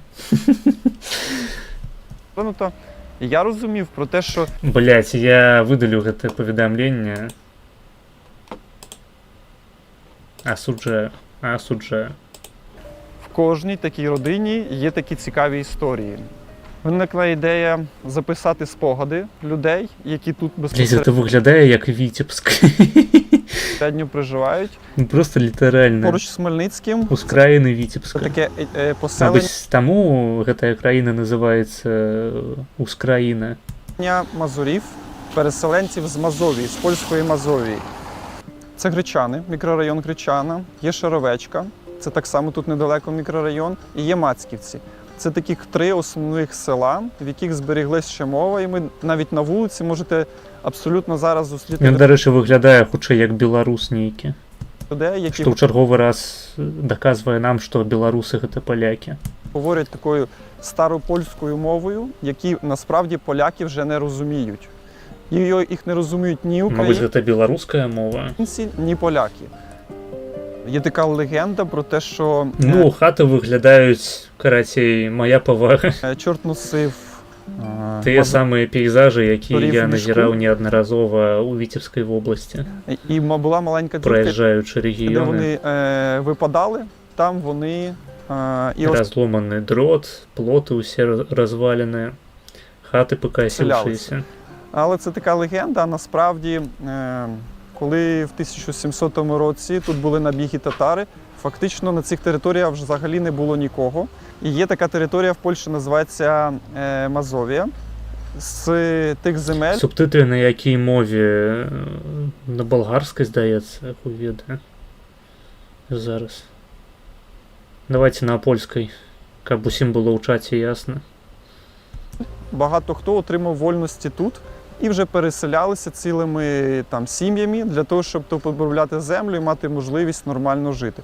Тому це 300 років тому люди переселилися сюди, утворили свої громади і тут, на цих територіях, продовжували жити і продовжували спілкуватися тією мовою, яка була там. Найбільше поляків проживає на Житомирщині. Далі Хмельниччина. Тобто Львівщина, там як таких поляків, я думаю, що там більше, скажімо так, акцент у них такий, як не вже близько кордону. Але Я, дарэчы, акцэнту ні ў кого не пачуў пакуль што ў гэтым відэа. щоб уже так як Я ведаю, як гучыць польскі акцэнт, калі палякі вывучаюць беларускую мову ці украінскую. Я ведаю аднаго нават навукоўца, які, з'яўляючыся палякам, ведае украінскую, і ў яго ёсць акцэнт досыць вычувальны. А тут усе размаўляюць на звычайнай украінскай мове. кількість поляків, там їх Не ведаюць, яны ў прынцыпе ведаюць польскую, хутчэй за ўсё не. набагато менше, ніж Житомирська область чи Хмельницька. 1925 році був створений, власне, документально, в 26-му, мабуть, там уже офіційно, був створений Польський Мархлевський район в Радянському Союзі. Це перший польський район, взагалі, який був. Також відомо, що був створений німецький, це, власне, Пулини, які тут недалеко, так, коли ще Ванарамійськ. І створювалися, чому, скажімо, ці поселення національностей, ну, бо щоб, скажімо, як німців там тримати в одному осередку, щоб можна було ними легко маніпулювати. Це, походу, поляки, які оселилися за РІ. А яка різниця? Яка різниця? Тобто, я поки що не бачу абсолютно нічого польського, окрім того, що ми на самому початку відео зауважили там мельком, одним із краєшком вока, польський стяг. І все.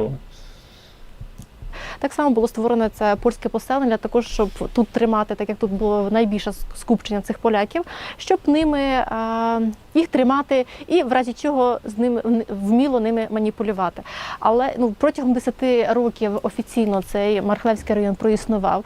Хоча я думаю, що перших 5 років ніби, скажімо так, був в розквіті, тому що давали дійсно полякам там відкриття шкіл, бібліотеки. Стыдно и больно. Стыдно и больно. Такс.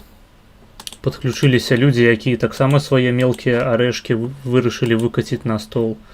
Свої невеликі Platinum Chips. Нарешті нам їх доставили. Такс. 73 USD. Задонатив $1. Хтось сказав Україна по-другой. Так.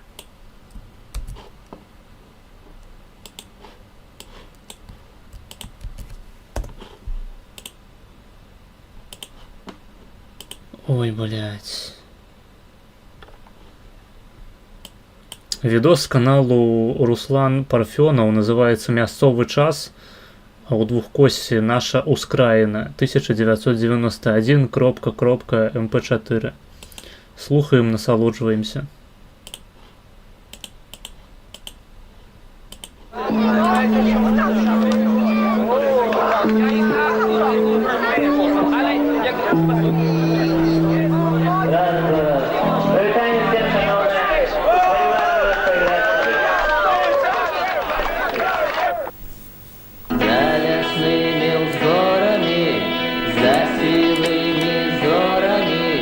Ягода не спеваю,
Дзякуй за відэа. Я, дарэчы, забыў, што ў нас музыка павінна ісці на Twitch. Таму нагадваю вам у чарговы раз, вам і сабе, што музыка будзе запускацца на Твічы цяпер. Я па-добраму павінен быў гэта закінуць у чаргу на Twitch і не ставіць зараз, але наколькі я памятаю, гэта не капірайт нават. То бок у іх няма аўтарскіх правоў. Таму пакуль можна выбачаць такія праёбы з вашага боку і з майго таксама. Хутчэй з майго, таму што гэта я павінен пільнаваць. Што мы дзе глядзім? Вось, норм музыка. Да, ў прынцыпе, норм. Я нават здзіўлены, што ты гэта закінуў, што гэта не чарговы кал ад гаўнахуйля ёбанага, блядь. Гаўнадзюбеля.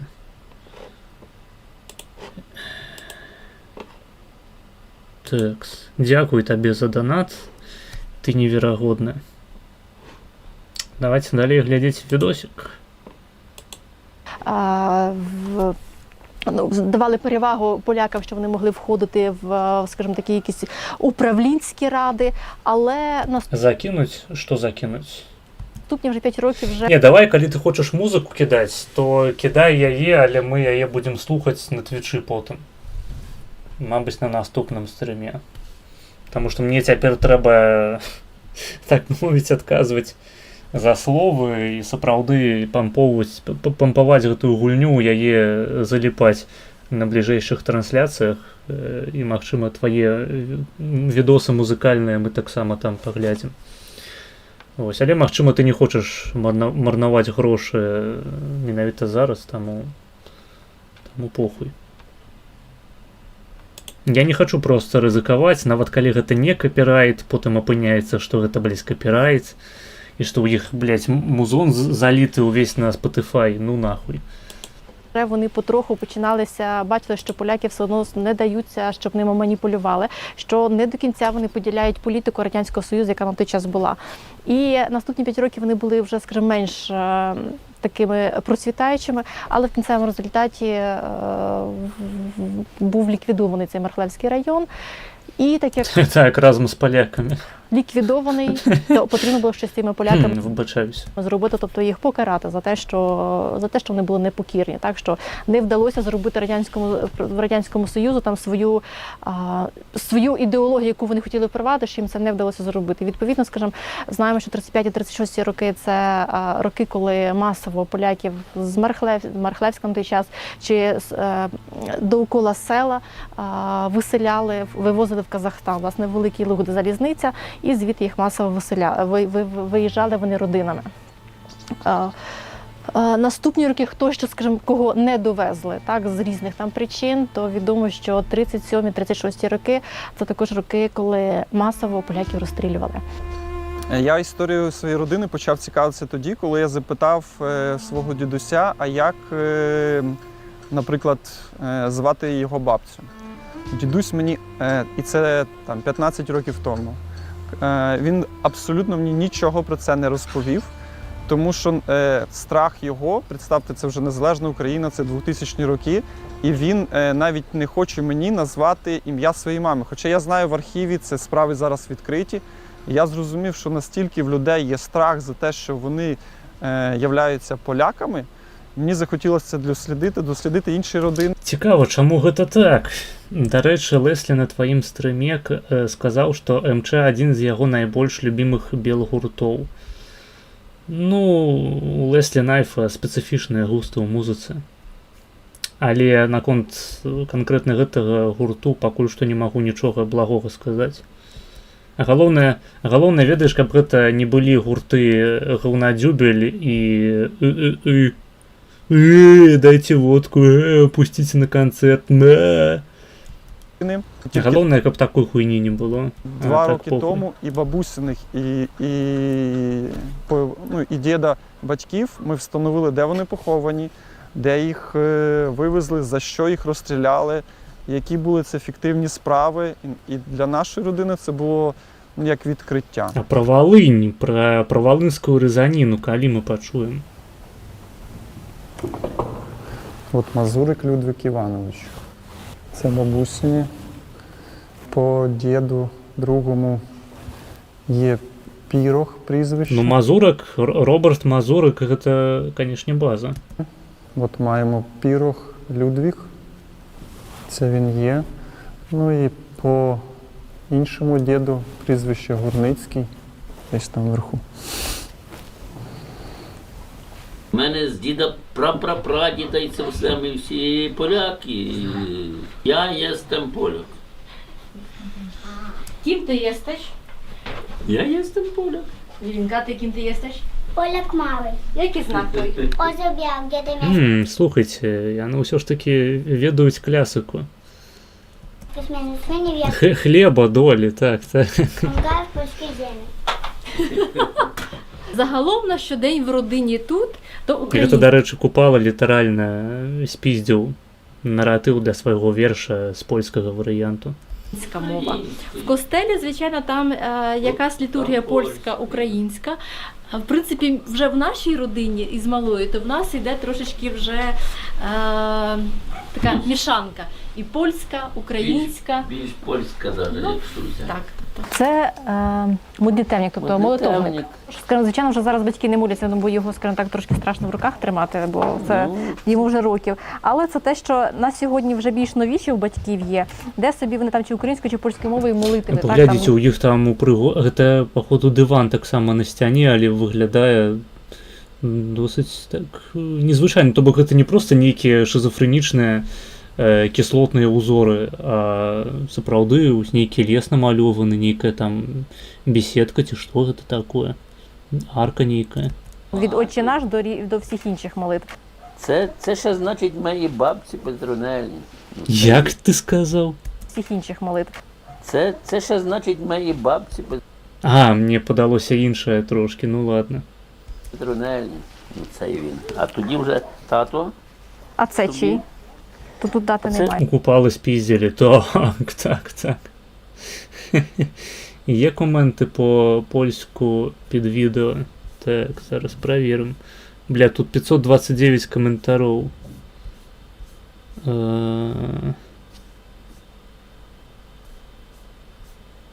Ёсць, вось, дзінкуя, чекałem na ten film, pozdrawiam.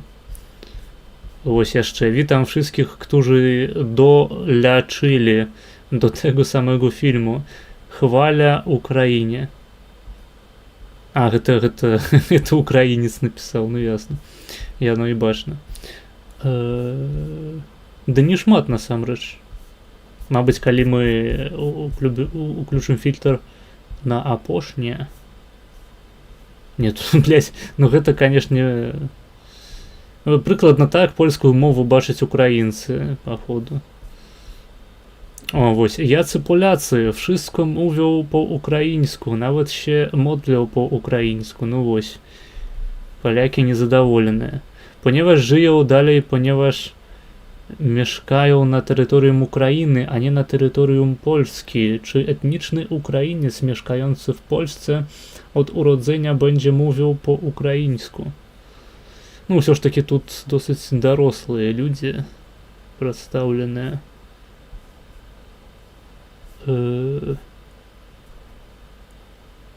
Охреніти, одні дураки навчають, що вони русські на сході і живуть на російській землі, а з тилу народ обучає, що вони поляки, що живуть на польській землі. Нахрен тоді українці гинуть. Ну ось таке міркування. Вельми оригінальне. Автор фільміку ще помилів. Довбиш, то не jest wołyń, jest... Ясно, это хуйня нейкая. Да не шмат тут повідомленняў по-польску. Ginie polskość, ginie, ale najtrudniejsze to widzieć, jak ona ginie. Tutaj, na kiedyś polskiej ziemi, ginie polskość. Mieszkam na Ukrainie. Płakać mi się chce, gdy widzę, jak polska kultura, polskość naszej ojczystej ziemi umiera z bólu. Polacy z urodzenia mówią na innych językach, nie po polsku. Choć ja tutaj mieszkam już więcej 12 lat. Niezwykle dla mnie to. I nie mogę patrzeć na to, jak polskość za granicą naszego państwa ginie. Demokracja i стандартный набор. Охуенно. Це мама. Це мама. Да, це мама. Якісь маєш думки до західної частини Брянської області, тобто Клинці, Сураж, Стародуб. Бранская область это Шарашка, правильно? Это на ўсходзе ад Беларусі. Нічога асабліва не думаю. Я знаёмы з людзьмі, некаторымі сепаратыстамі са Смаленску, з Пскоўшчыны, пра Бранск. Таксама, здаецца, нешта такое было, але асабліва ніколі не чуў. Ну, гістарычна землі, якія ўваходзілі ў склад Вялікага княства Літоўскага, прынамсі некаторы час, але досыць хутка апынуліся ў арбіце Русні. Што пра іх сказаць? Я там не быў ніколі, а жадання пабываць асабліва няма. Знаёмых адтуль таксама не маю. Я аднойчы толькі ў Ражцы быў у Смаленску, вось калі казаць пра гэтыя памежныя тэрыторыі, і нічога са Смаленску мяне не ўразіла, таму што я памятаю толькі, як я купіў дыск з гульнёй «Неверагодны Халк», і як мы схадзілі піцу паелі у мясцовую піцэрыю. І ўсё, абсалютна ноль іншых успамінаў пра Смаленск. А пра Клынці, Сураж, Стародуб я ўвогуле не ебу, што гэта. Мама, мама, jestem поляк. Так. Ну, там просто дзяўчына цытавала верш «Кто ты есташ, поляк малы». Гэта верш, з якога потым структуру і наратыў увесь спіздзіў Янка Купала і напісаў верш, як жа называўся. Як ён пачынаўся то ўвогуле? Хто ты гэткі свой тутэйшы? Вось так у нас было. Ты бы хацеў стаць расейцам? Так, я ўжо ім ёсць насамрэч. Я стрымлю са Смаленску. Вось, я б вам паказаў, канешне, акно, але там лётаюць украінскія дроны, не да гэтага. Трошкі не да гэтага. Ця польскість, ця потреба... Я думаю, што Беларусі ніякія расійскія рэгіёны ў складзе не патрэбныя. Але з іншага боку, Беларусі і самі беларусы не вельмі патрэбныя, шчыра кажучы.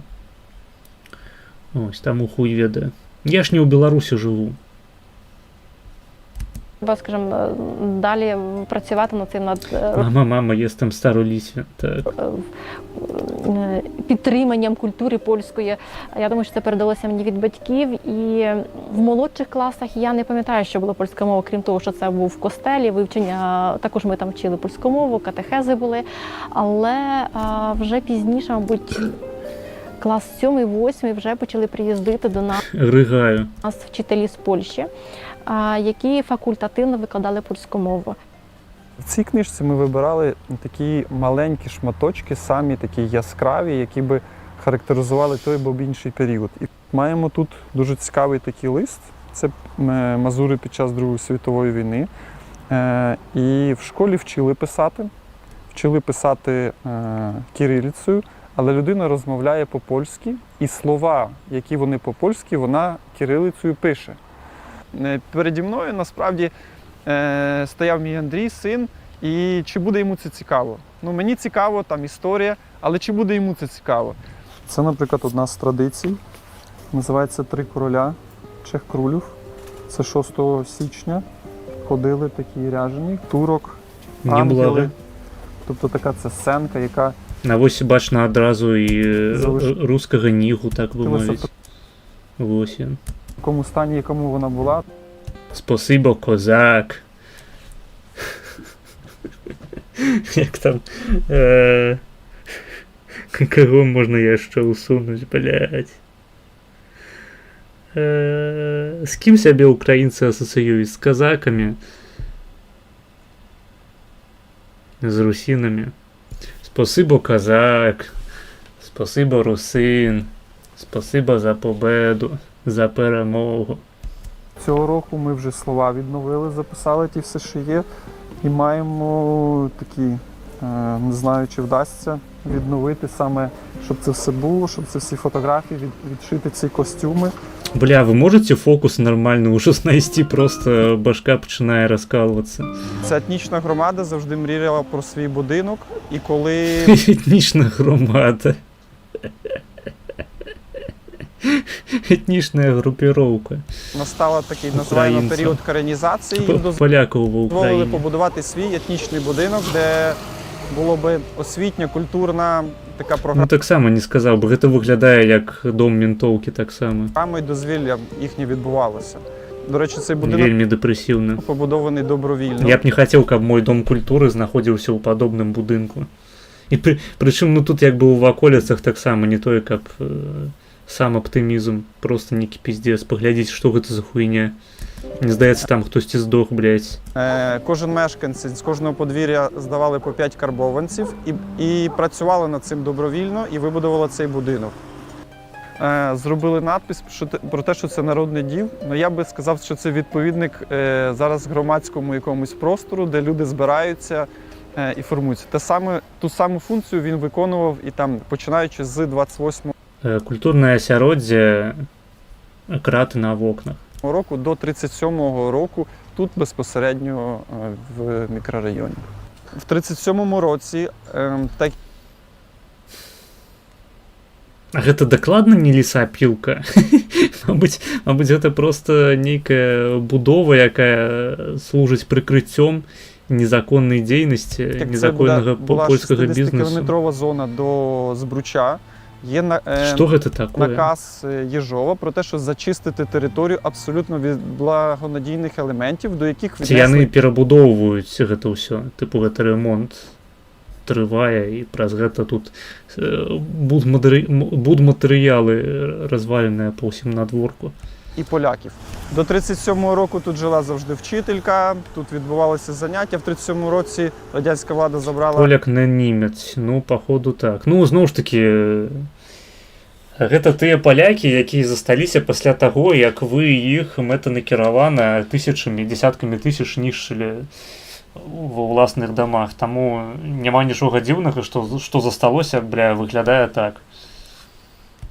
Собі цей будинок, і тут вже почала діяти школа, почала ДЮСШ, торгово-промислова палата. Українська лайноматратія. І з тих пір він використовував... Ну, калі гэта украінская лайноматратія, то, ў прынцыпе, калі гэта рэальна найгоршае месца, скажам, у параўнанні з чыста этнічна-украінскімі рэгіёнамі, то я нават не супраць. Абсолютно всі ми в своїх цілях. Маючи 3 репресованих прадідів, які... Я недавно бачыў у інсце нейкую польскую гаўнаматрасію, дзе паказвалі закінуты дом у Любліне, дзе жывуць нейкія бамжы, і гэта было недалёка ад цэнтру гораду. Вось. Але зноў ж такі гэта быў проста закінуты дом, у якім жылі бамжы. Наколькі я памятаю, ён быў сам па сабе не жылы. А тое, што ў закінутым доме, у занядбалым, захоўваецца нейкая групка бамжэй, акурат нічога дзіўнага няма. Гэта норма. Це тэрыторыя Радзянскага Саюзу была. Так? Не, ну, ў сэнсе вядома, што яна ў рэшце рэшт ёй зрабілася, проста цікава, ці гэта быў рэгіён, які належаў яшчэ другой Рэчы Паспалітай. Ну, тут неяк вельмі рваны аповед, я ніхуя не зразумеў, што гэта за рэгіён, канкрэтна, у чым ягоная гісторыя. Пра савецкія рэпрэсіі дохуя, пра Валынь ніхуя, хаця здавалася б, лягічна было б гэтай праблеме больш часу прысвяціць, таму што палякі, якія будуць глядзець відэа, яны тыпу прыйшлі сюды за гэтым, за нейкай рэфлексіяй з боку украінцаў наконт Валыні. А тут, тыпу, прост нейкая херня. Паказваюць нейкіх украінцаў, якія лічаць сябе палякамі. Ну, такое. Це Хмельницька область. А я не памятаю, где Хмельницкая область находится. Я з Клінцоў. Прадкі майго бацькі паходзілі з сельскай мясцовасці каля мяжы з Беларусю, і яны размаўляюць на трасянцы. Паводле перапісу насельніцтва Расійскай імперыі 1897 года большасць жыхароў суражскага павета гэта беларусы. Аднак у беларускай вікіпедыі няма стацьі пра Сураж. Ты ўпэўнены, што яе там няма? Ты маеш на увазе, што няма артыкулу пра суражскі павет? Ці Сураж гэта цэнтр суражскага павету, я проста не ебу. Да павінна быць нейкая інфа на гэты конт. Асабліва зараз, мне здаецца, нават відосы на Ютубе можна знайсці, таму што вельмі папулярная тэма стала пасля паўнамаштабкі ва ўкраіне шукаць усялякія зоны на тэрыторыі РФ, якія этнічна з'яўляюцца там беларускага, украінскага, фінскага, казахскага і іншых паходжанняў. Я ўжо не кажу аб тым, што значная частка тэрыторыі РФ гэта тупа нацыянальныя рэспублікі. Вось. Я лічу, што у вольнай Беларусі будучыні павінна быць праграма па рэпатрыяцыі. А ніякіх тэрыторыяў нам новых не патрэбна абсалютна. Ніякага, Смаленску, ніякіх Клінцоў, ніякага Суражу.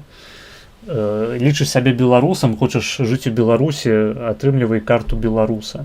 І як гэта ў Польшчы працуе.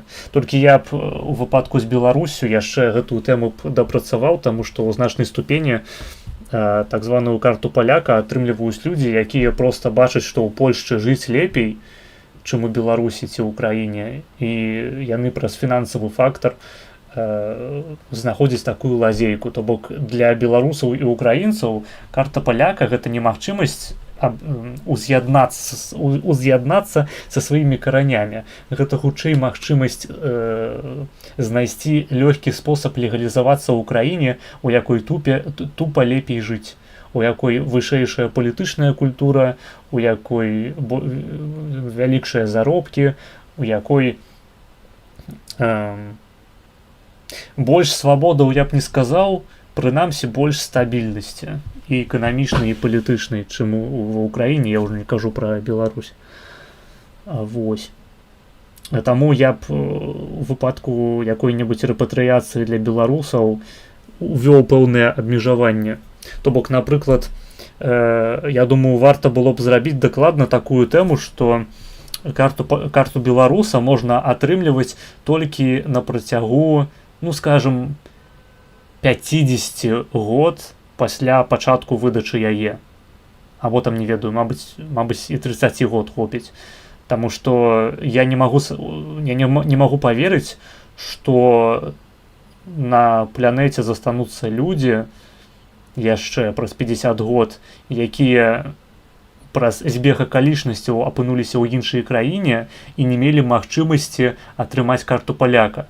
То бок, калі прайшло 50 год мы выдавалі карту паляка, беларуса, неважна якую, гэта гаворка можа ісці пра любую праграму па рэпатрыяцыі.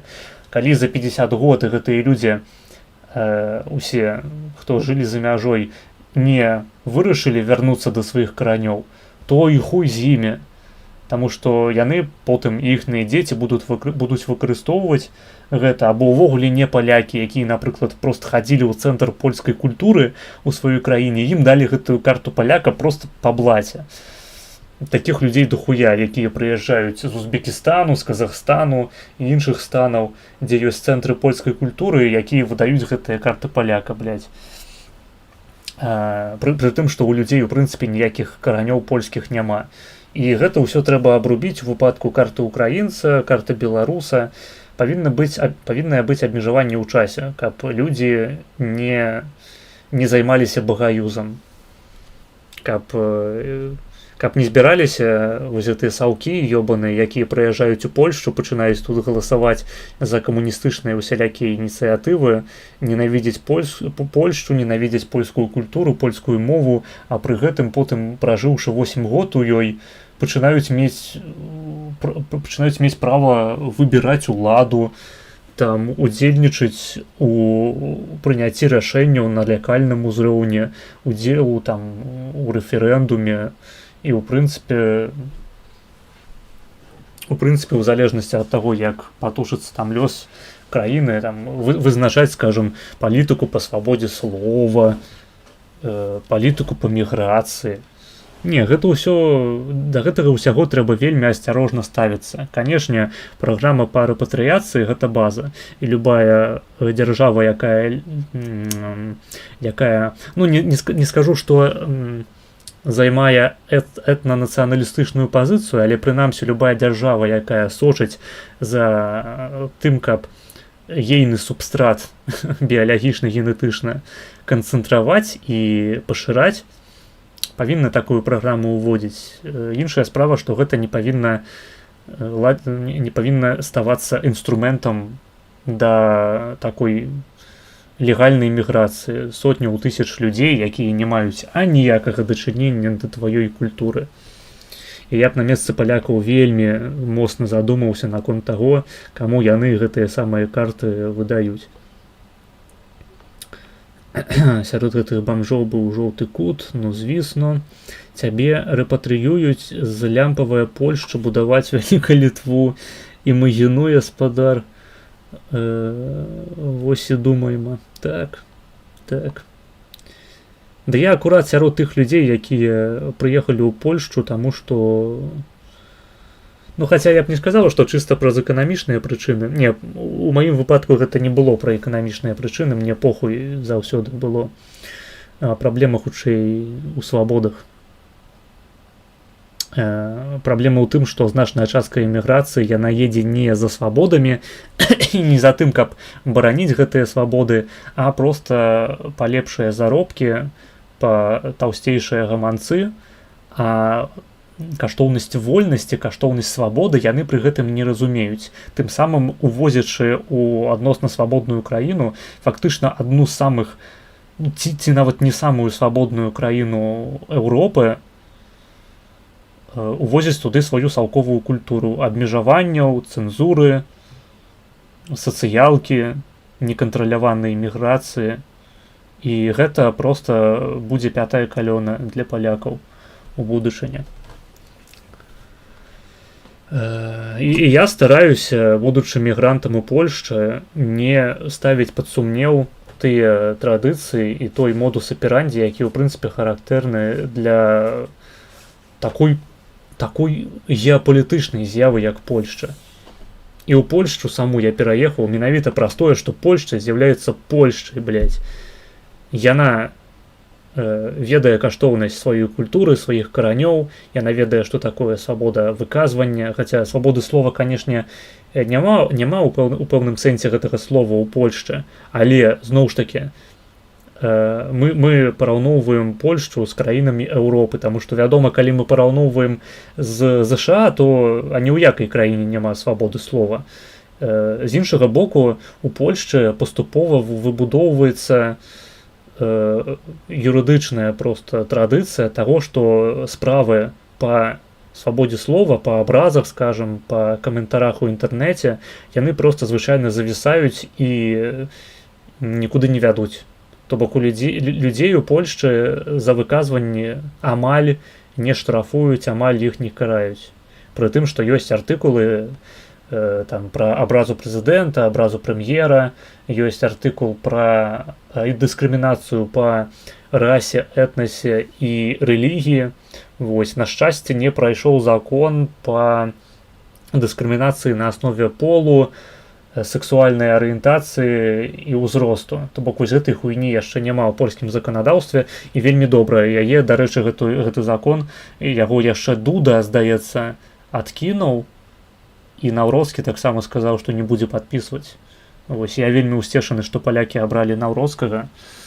І гэта менавіта праз тое, што я люблю Польшчу. Я люблю Польшчу такой, якой яна ёсць, якой яна была гістарычна, і лічу, што за гэтай краінай вялікія перспектывы. Калі Польшча будзе перабудоўвацца ў Нямецчыну, то, ну, канешне, гэта будзе хуйня. Гэта будзе поўны правал.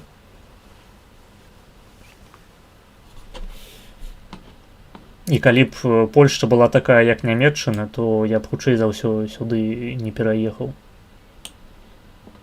Нават калі б меў магчымасць.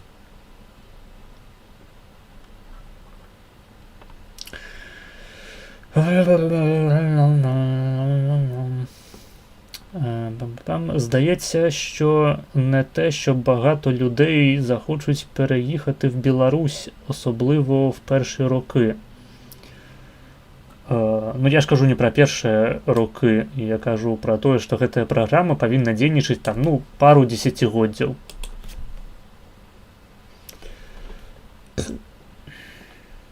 У Польшчу таксама не сказаў бы, што шмат хто вяртаўся, хаця, зноў ж такі, ну, шмат людзей і ў Польшчу вярталіся пасля 89-го году.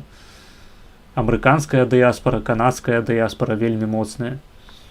Яны вярталіся, будавалі бізнесы. Зараз, канешне, не асабліва-то палякі вяртаюцца ў Польшчу, хутчэй наадварот адбываецца працэс такі, што палякі выязджаюць у Амерыку, у Канаду.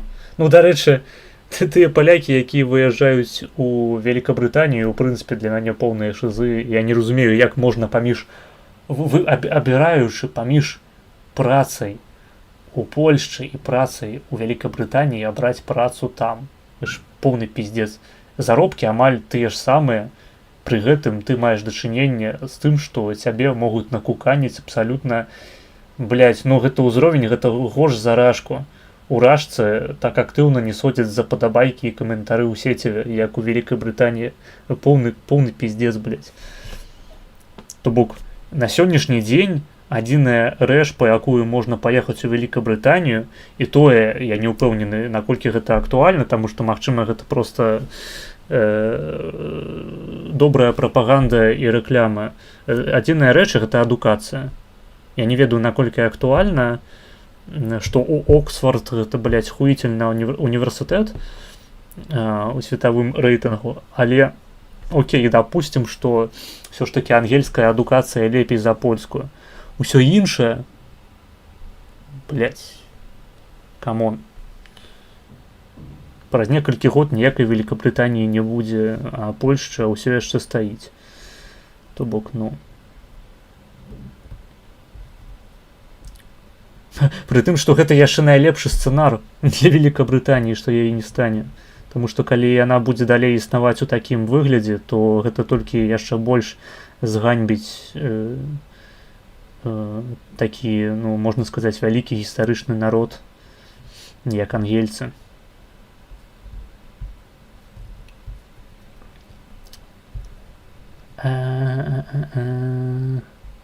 На працягу 50 дзён. Стыдно и больно. Опа. Стыдно и больно.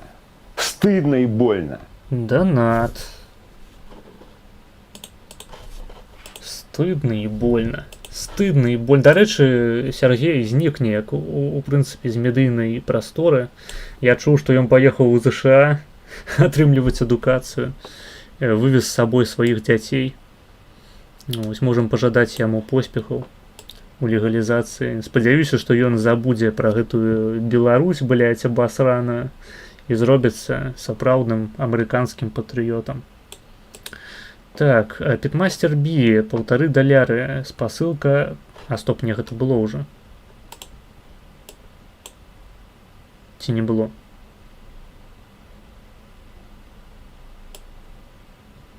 А, не, гэта не было. $1,5, спасылка перша. Так. 15 хвілінаў. Гэта у нас...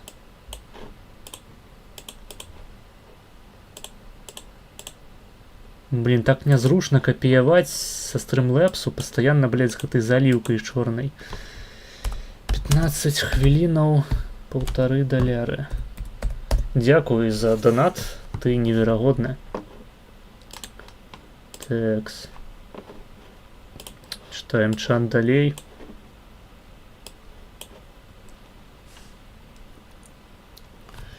Не тебя, не мена... А, блядь, ни тебя, ни меня нет на самом деле. Так, поляка, какаки.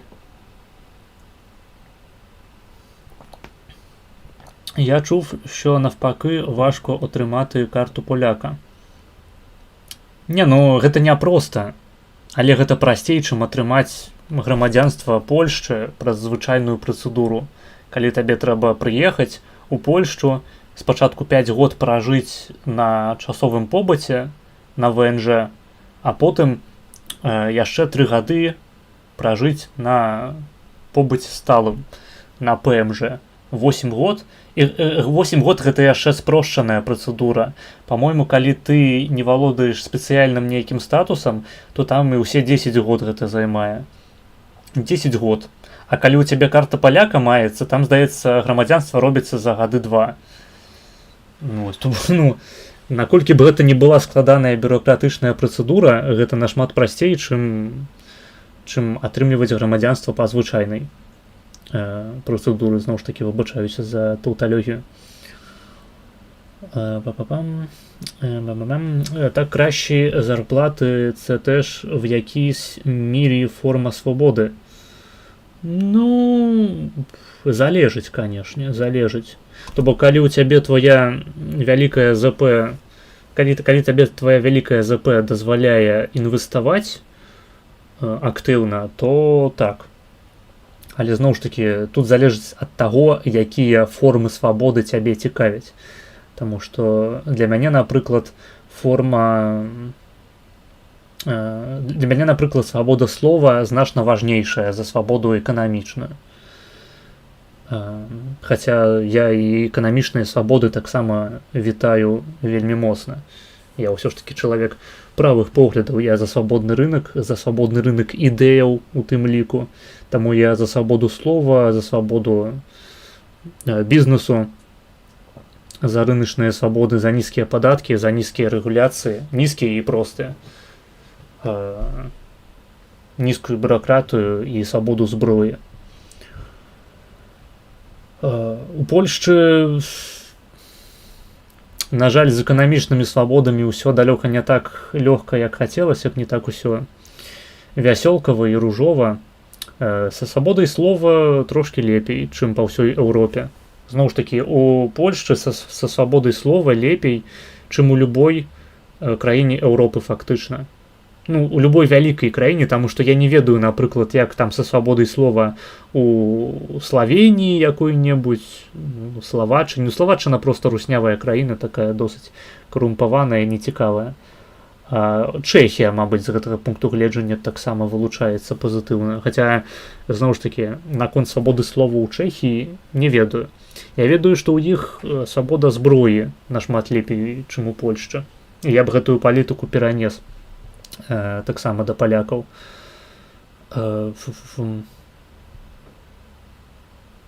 Карацей, пра паўднёвыя усялякія краіны Еўропы я не ведаю. Дакладна, Польшча свабадней за якую-небудзь Швайцарыю нават.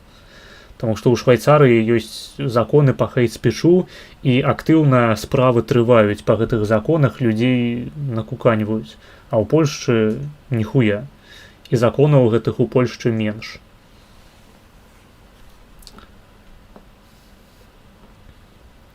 Польшча самая вольная краіна, гэта пиздец. Ну, окей, прывядзі прыклад іншай свабоднай краіны ў Еўропе. Давай. Мяне проста так парвала як прастытутку. Ну, гэта класычны твой стан, у прынцыпе-то. Так, усе ведаюць, што самая вольная краіна гэта Ліцва, то бок і Беларусь. Так. Карацей, Мас, ты гучыш як транспаляк, я не падтрымліваю гэта. Калі генетычна ты беларус, то ты беларус. Пачакай, а як гэта супярэчыць таму, што я сказаў пра свабоду ў Польшчы? Па-мойму, у цябе нейкая праекцыя пачалася. В майбутньому ще і все менш буде білих людей, тому не впевнений щодо всіх цих бар'єрів. Якщо хоча б трошки має людина коріння, вже добре, ватники не дуже мобільні. Не, разумеешь, проблема аккурат и заключается у тым, что вы по карте поляка, по карте украинца у свою Украину навязете просто чурбанья ёбаных всяких, блядь, узбеков, татаров и так далее. Хуя яны вам, в принципе-то. Вам наадварот лепей завесьте толковых людей, сапраўдных полякаў с польскими коронями. Лепей за ўсё завесьте прадстаўнікоў польскай дыяспоры ў Амерыцы і ў Канадзе. А усялякае чурбаньё, у тым ліку белае нават чурбаньё, блядь, з бедных краінаў, такіх як Беларусь і Украіна, вам нахуй не патрэбнае. По-моему, гэта відавочна. В Британии зарплаты больше. С чего ты взял, что они амаль одни и те же? Ну, яны больш, але тэмпы эканамічнага росту Польшчы паказваюць, што хутка у Польшчы ты будзеш проста зарабляць больш. Або столькі ж. А пераезд, все ж таки эміграцыя працоўная, гэта досыць вымагальная энергетычная справа. Табе трэба рыхтаваць дакументы, таму што Великабрытанія не з'яўляецца часткай еўразвязу. Табе трэба грошы капіць для гэтага, трэба недзе жыць. Ты будзеш адзін там, у самоце, без сваёй сям'і, нахуя? Калі можна проста застацца ў Польшчы, і праз некалькі год ты будзеш у Польшчы зарабляць столькі ж, колькі ты зарабляеш у Великабрытаніі, пры тым, што узровень свабодаў польскіх просто непараўнальны з узроўнем у Великабрытаніі. Зноў ж такі. Выбачаюся за тое, што я паўтараюся, але тайкі дэбільныя трохі. Ямы маргінез. У Славении прынялі закон об аднаполых стасунках, нягледзячы на тое, што на рэферэндуме людзі прагаласавалі супраць. Ну, ахуительно. Ну, дарэчы, гэта пра аднаполыя стасункі ці пра аднаполыя шлюбы, таму што гэта ўсё ж таки важная справа. Стасункі могуць быць якія заўгодна, хоць аднаполыя, хоць паміж людзьмі і жывёламі, мне насраць. Галоўнае пытанне палягае ў дэфініцыі шлюбу. Слава узбекам, узбекі і т.д. Па карце паляка гэта выключэнне не менш 1%. Окей, завозяць шмат украінцаў. Гэта ахуенна, па-твойму? Па-мойму, не вельмі. Зноў ж такі, трэба менш завозіць людзей з бедных краінаў. Яны будуць галасаваць за хуйню. Таму што у іх бедная ментальнасць. Украінцы і беларусы гэта найбольш левая дэмаграфіка на польскіх выбарах.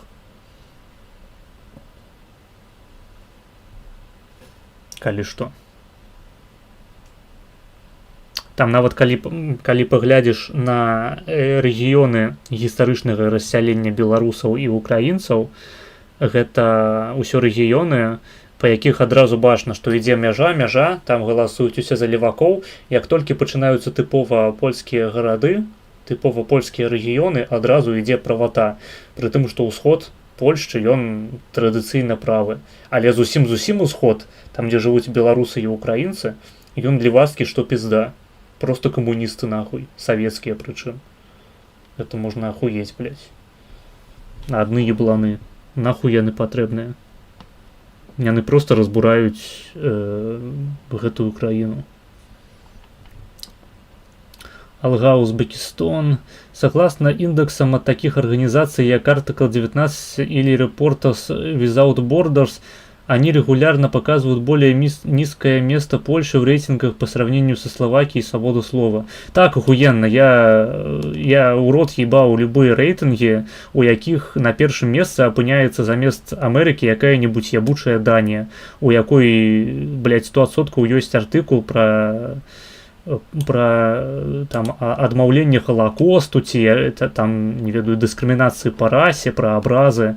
То бок, калі мы дэфінуем свабоду слова так, што у нас, блядь, свабода слова гэта выказванне без абразаў, без правакацыяў, без дыскрымінацыі, то нахуй нам такая свабода слова ў прынцыпе патрэбная. Нахуя нам патрэбная свабода слова, якая не тычыцца тых выказванняў, якія акураты патрабуюць абароны. Нахуя? Я ебаў у рот такія рэйтынгі, таму што яны складаюцца еўрапейцамі, складаюцца людзьмі, якія не разумеюць канцэпт свабоды слова.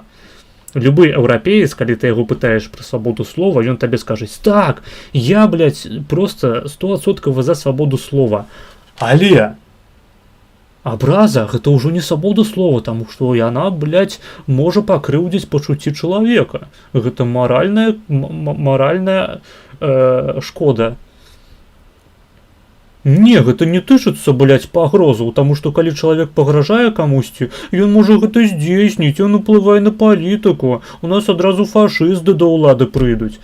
Таму, канешне, свабода гэта не свавольнасць, нам трэба абмяжоўваць выказванне ў інтэрнэце, таму што потым гэтае выказванне ператворыцца на дзеянне. Мы ўсе за свабоду слова, просто мы не як гэтыя барбары-амерыканцы, мы еўрапейцы. Мы хочам, каб у нас 14 000 чалавек, блядь, сядзела ў турме за каментарыі ў сеціве.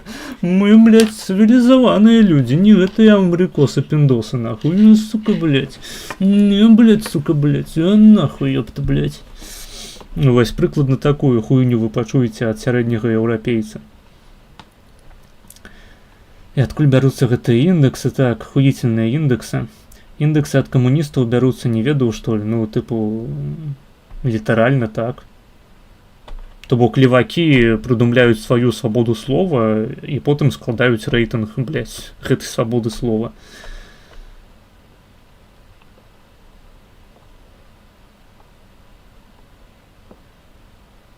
Ты калі спытаеш паўночнага карэйца, ці існуе свабода слова ў паўночнай Карэі, ён табе скажа, што, канешне, так.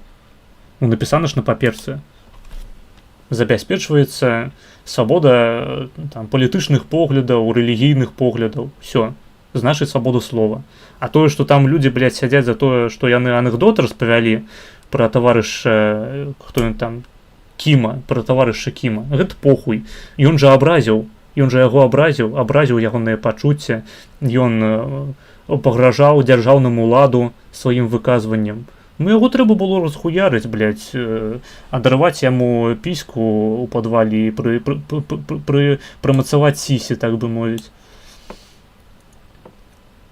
А сям'ю ягоную саслаць на салоўкі у працоўныя лагеры.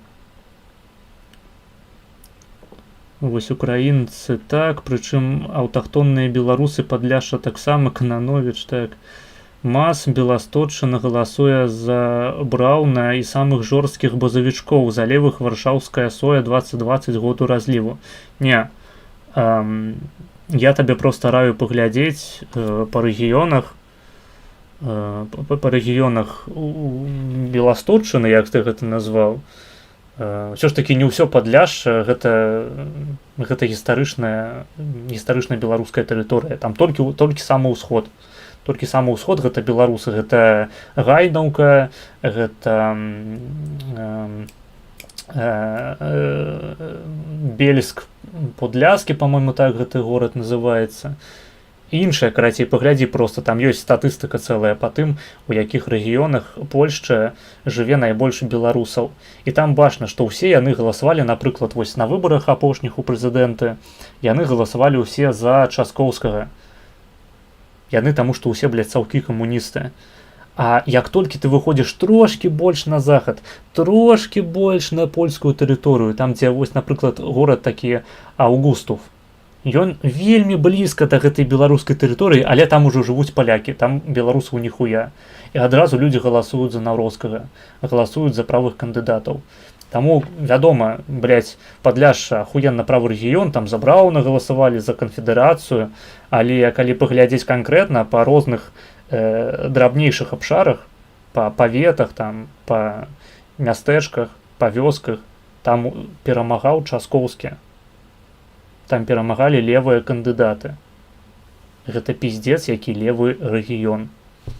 Як і Варшава, канешне, просто, ну, у Варшаве і палякі левыя. Дякую Богу, што я з польскага горада Іўе. Так. Я з польскага гораду Витебск. Чем слабее Польша, тем сильнее Беларусь, все верно. Беларусь сильна! Все, что я могу сказать. Мозговый суп, дык вось, чему ты казах, так. Что думаешь про Израиль? Я добро думаю про Израиль. Звычайно. Бомбіць яе Беларусь у пизду, слава Израилю. Так, я думал, на гэтую краіну яшчэ ёсць надзея. Бомбіць яе ў пизду. Паглядзіце на мапу выбаршчыкаў Мацея Мачака. Не глядзіце, не глядзіце. Калі не хочаце страціць веру ў беларускі народ, то лепей забудьце пра тое, што быў такі кандыдат на польскіх прэзідэнцкіх выбарах, як Мацей Мачак. І хто за яго галасаваў. Мас, дзе тая мяжа, дзе кандыдат становіцца занадта правым для цябе, што для цябе непрымальна? Няма мяжы, калі кандыдат становіцца занадта правым для мяне. Ёсць мяжа, дзе чалавек перастае быць правым і робіцца проста ебанатым шызікам, антыпрышчэпнікам ці, не ведаю, аматарам базаванай традыцыйнай рашкі і праклятага бандэраўскага Ізраілю, які проста спіць і марыць аб тым, каб знішчыць усіх белых людзей. То бок, калі правыя палітыкі пачынаюць проста з пенай у рта даказваць, што насамрэч Палестына гэта рэальная дзяржава, таму што яе прызнала ААН, вось у гэты момант просто ён не тое, што робіцца, блядь, ахуенна правым, ён перастае быць правым. І праз гэта ён робіцца даўбаёбам.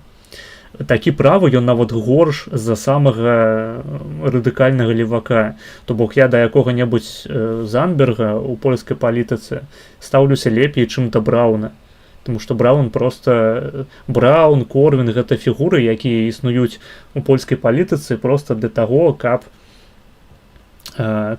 пужаць людзей правасцю, каб людзі думалі, што радыкальна правы палітык гэта вось такія людзі. Гэта людзі, якія выступаюць супраць прышчэпак, людзі, якія лічаць, што ў інтарэсах Польшчы, каб Расія захапіла ўкраіну, людзі, якія лічаць, што Польшча павінна арыентавацца эканамічна не на ЗША, а на Кітай, блядь. Людзі, якія лічаць, што Польшча павінна проста зараз выйсці з еўразвязу, якія лічаць, што эканоміка павінна рэгулявацца. Ось, то бок, ну, гэта не пра Корвіна, канешне, але ў серадовішчы Брауна дохуя людзей, якія лічаць, што рынок, ён, карацей, не хрысціянскі, не каталіцкі, яго трэба рэгуляваць па-правільнаму, каб усё было па-хрысціянску, каб жуды не прыйшлі, не выкупілі нашы бізнесы. Трэба рэгуляваць, таму, блядь, вось, мы правыя, таму што мы за Ісуса. Не, вы проста ёбнутыя, нахуй, усе на голову. Вельмі моцна. А так, я сам ультраправы. У меня, конечно, свое вызначение того, что такое правы, что такое ультраправы, что такое ультралевы. Я его лічу правильным, усе астатнія лічу неправільнымі. Як павінен рабіць абсолютно любы чалавек. Ось у вас, калі ёсць меркаванне нейкае палітычнае, чыста класіфікацыйнае, яно вам падабаецца, і яно насамрэч ні на што асабліва не ўплывае, то прыміце яго і ні з кім ніколі не пагаджайцеся. Проста ў любой спрэчцы рабіце выгляд, што вы на 100% маеце рацыю. Таму што, блядь, правы і левы — гэта паняцці, якія можна дэфіняваць у рамках спрэчкі кожны раз па-новаму. І тваёй задачай з'яўляецца проста навязаць суразмоўцы тваю дэфініцыю, твою сістэму каардынатаў, таму што ты ў ёй добра арыентуешся. І ўсё, на ўсё астатняе пасраць. Слухайце, пасядзіце пакуль, папердзіце, я пайду пассу, а вам пастаўлю базу.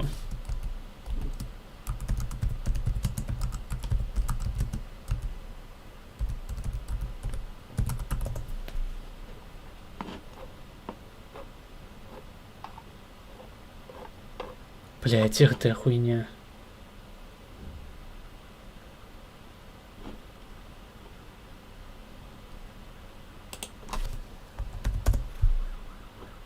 Во.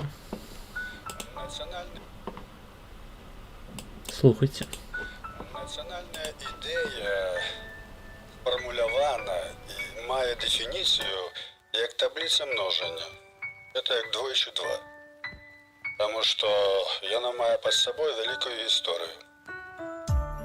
І гэта гісторыя сведчыць, што калі утвараецца нацыя, і калі яна змагаецца за сваё існаванне, за сваю незалежнасць, бо нацыі асабліва утвараліся і пачаліся тады, калі была вясна народаў і калі руйнаваліся імперіі. І вось тады ўсё гэта было сфармулявана.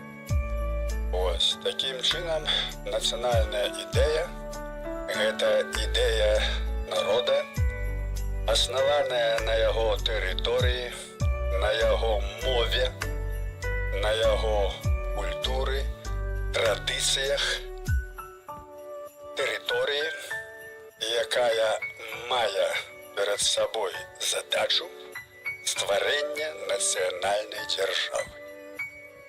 Вось гэта і ёсць нацыянальная ідэя. І калі нацыянальная дзяржава ствараецца, гэта значыць, што перамагла нацыянальная ідэя. І тады, калі існуе нацыянальная дзяржава, гэтая ідэя нацыянальная прадаўжае існаваць.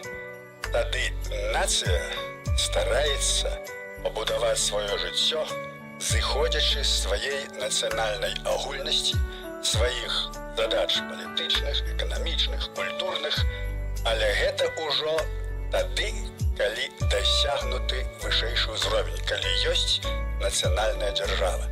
Так вот, калі коротка, нацыянальная ідэя – гэта ідэя народа, заснаваная на яго традыцыях, мове, культуры, тэрыторыі, і якая мае на мэце стварэнне нацыянальнай дзяржавы. Вось гэта дэфініцыя.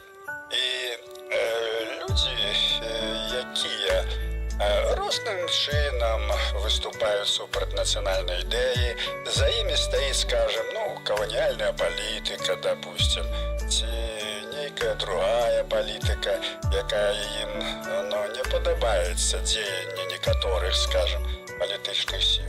Яны проста пачынаюць муціць ваду. Вот якая тут нацыянальная ідэя, вот сёння, вот заўтра, а якая была ў Ірландыі, якая ў Швейцарыі, якая то... Это ўсё з разлікам на людзей маладукаваных. Робіцца такая вот бадзяга, як у народзе кажуць.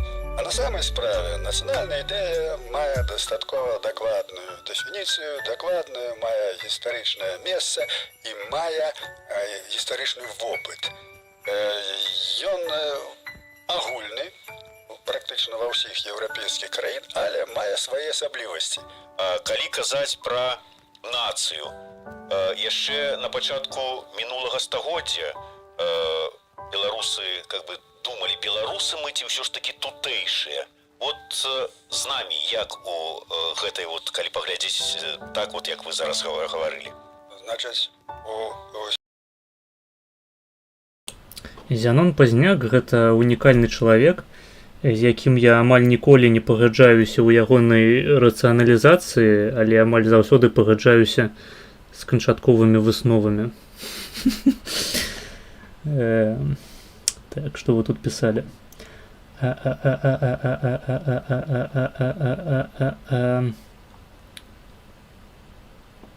Як ты ставішся да сацыялкі тыпу пенсіяў ці дапамогі па беспрацоўі, напрыклад? Ставлюся адмоўна. Ох уж эти индексы коммунистические, Кубу отправили на последние места в свободе слова. Блять, чал, ты такие тупые, просто охуеть.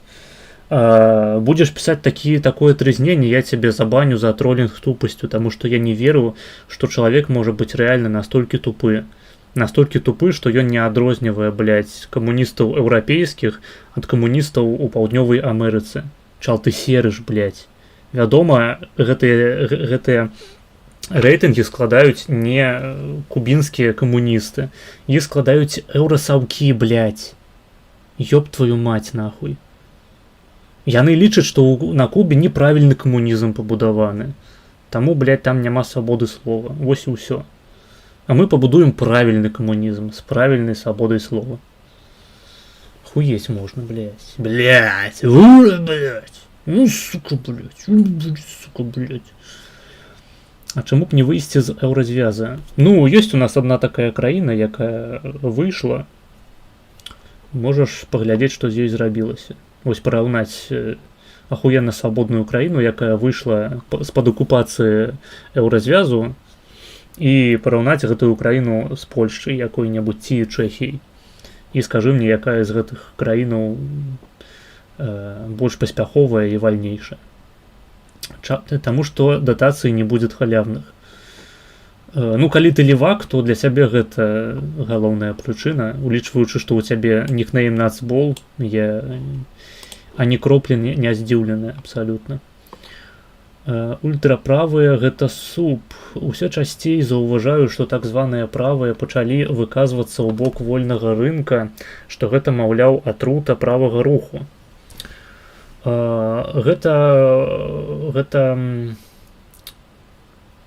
Гэта праблема не правага руху, гэта, я лічу, што гэта проста псыёб, які запушчаны быў сацыял-дэмакратамі. То бок у той же самой Польшчы ёсць такая класычная сацыял-дэмакратычная партыя, называецца «Права і справядлівасць». З нейкага хуя гэтую партыю прынята называць правай. Проста таму, што яна, блядь, тыпу каталіцкая. І ўсё, і супраць абортаў выступае. Гэта адзінае, што робіць яе правай. І, значыцца, гэтыя людзі, якія прывыклі, што ёсць у іх пэўны электарат, які галасуе за піс менавіта таму, што яны правыя, а з правым у людзей асацыюецца часта нейкая свая абсалютна хуйня, неважна якая, галоўнае, што яна іх прымушае прыйсці на выбарчы ўчастак і прагаласаваць за умоўна правую партыю піс. Менавіта таму пісу або любой іншай партыі сацыял-дэмакратычнага накірунку у Еўропе карысна у медыа ствараць уражанне аб тым, што правае насамрэч гэта мы, таму што такі зараз мейнстрым, то бок паняцце правасці оно вызначаецца праз мейнстрым. З іхняга пункту гледжання яны не лічаць, што там правыя гэта тыя, хто там у класычным падзеле быў за манархію, а вось левыя гэта буржуа, ці там скажем, што правыя гэта за рынок, а левыя гэта за рэгуляцыю рынка і так далей. Не, яны лічаць, што правыя гэта проста паняцце, якое кожны год павінна змяняцца пад кан'юнктуру.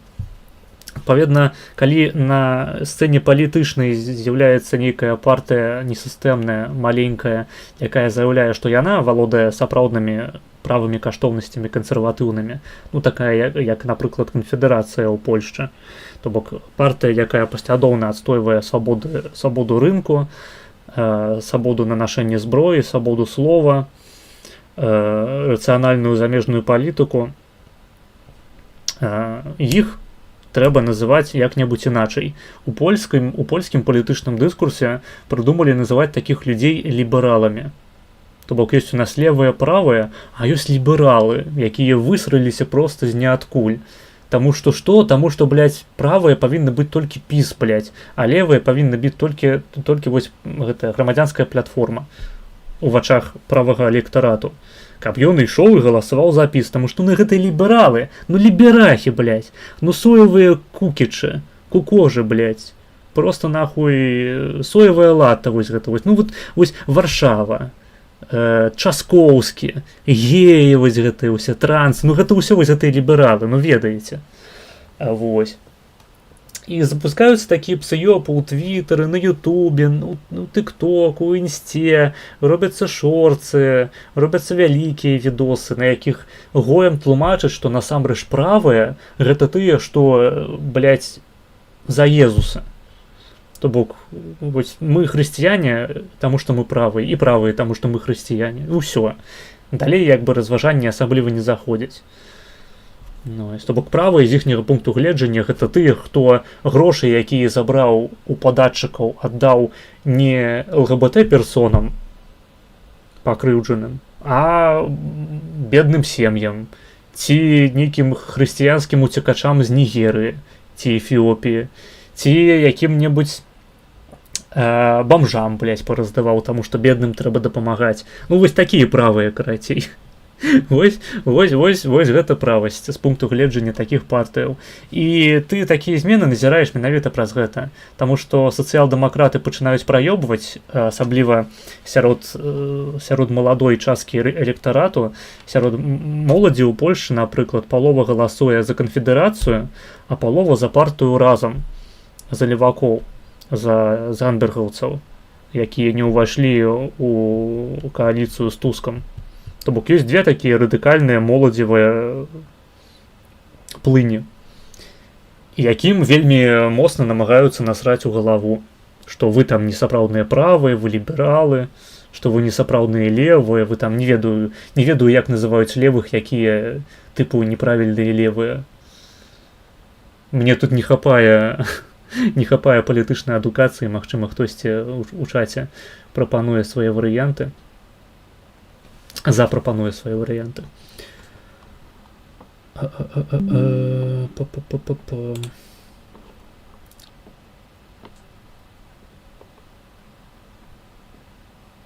Пошел нахуй, я лучше пока фильм посмотрю.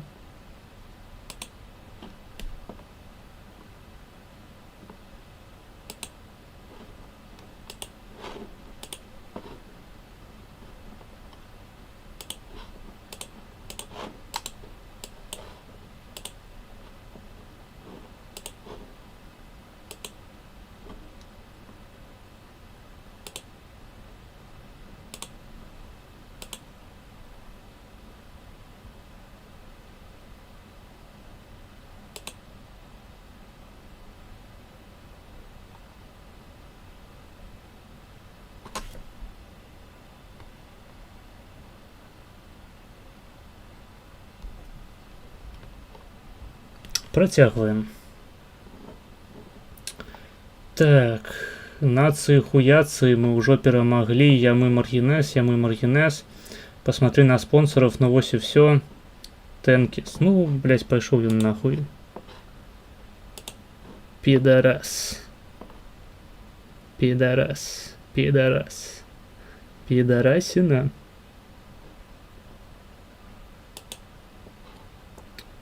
Тикс. Ну, чаго можна было чакаць ад чалавека з нікнеймам Дзедок.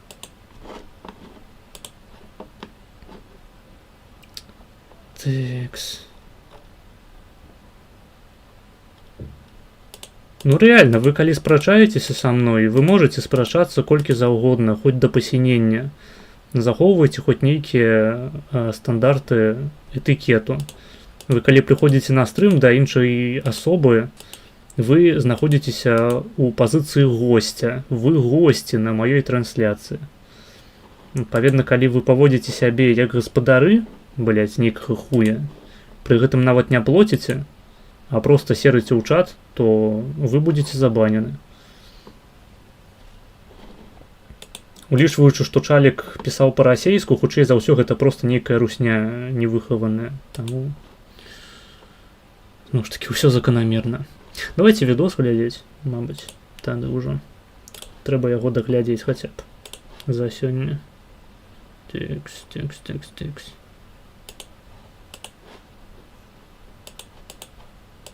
Його будували, мені здалося не зовсім правильно про те, що залишити цю будинок, цю історичну спадщину без того, щоб до цього не долучатися. Тому разом з громадськими активістами знову ж таки відгукнулося комунальне підприємство, яке захотіло взяти на себе витрати по оформленню земельної ділянки, по оформленню окей, походу яны рэстаўрацыю там яшчэ ладзяць, то бок ён хуёва выглядае, таму што там яшчэ няма культурнага цэнтру. Зробити це офіційно настільки... Ну слухайце, калі сапраўды гэта будзе выглядаць падобным чынам, то Цікаво тільки поглядіться, як воно у реальності виглядає ось праз 5 років. Для того, щоб саме створити тут громадський простір на 60 квадратів. Планується тут такий невеличкий амфітеатр для проведення заходів, для спілкування, для мам з дітьми. А що стосується самого центру, є однозначна потреба в класах. Класи мовні, класи інноваційні, технологічні. Є потреба в невеличкій кав'ярні. Секундочку, а гэта типу центр, у якім палякаў робяць украінцамі, ці што? Я ніяк не вельмі розумію. Де можна поспілкуватися, почекати дітей і взагалі, в принципі, отримати такий транзитний момент, якщо ти кудись їдеш або когось чекаєш. В цьому мікрорайоні цього не вистачає.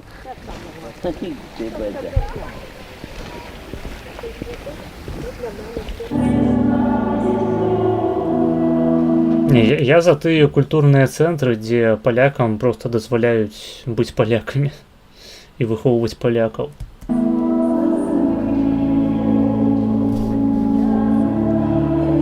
З дитинства, тобто з маленьких років, це, мабуть, я мала 4 роки, тобто 4-5, я пам'ятаю, власне, ці походи в костел, спочатку в каплицю, потім в костел з батьками.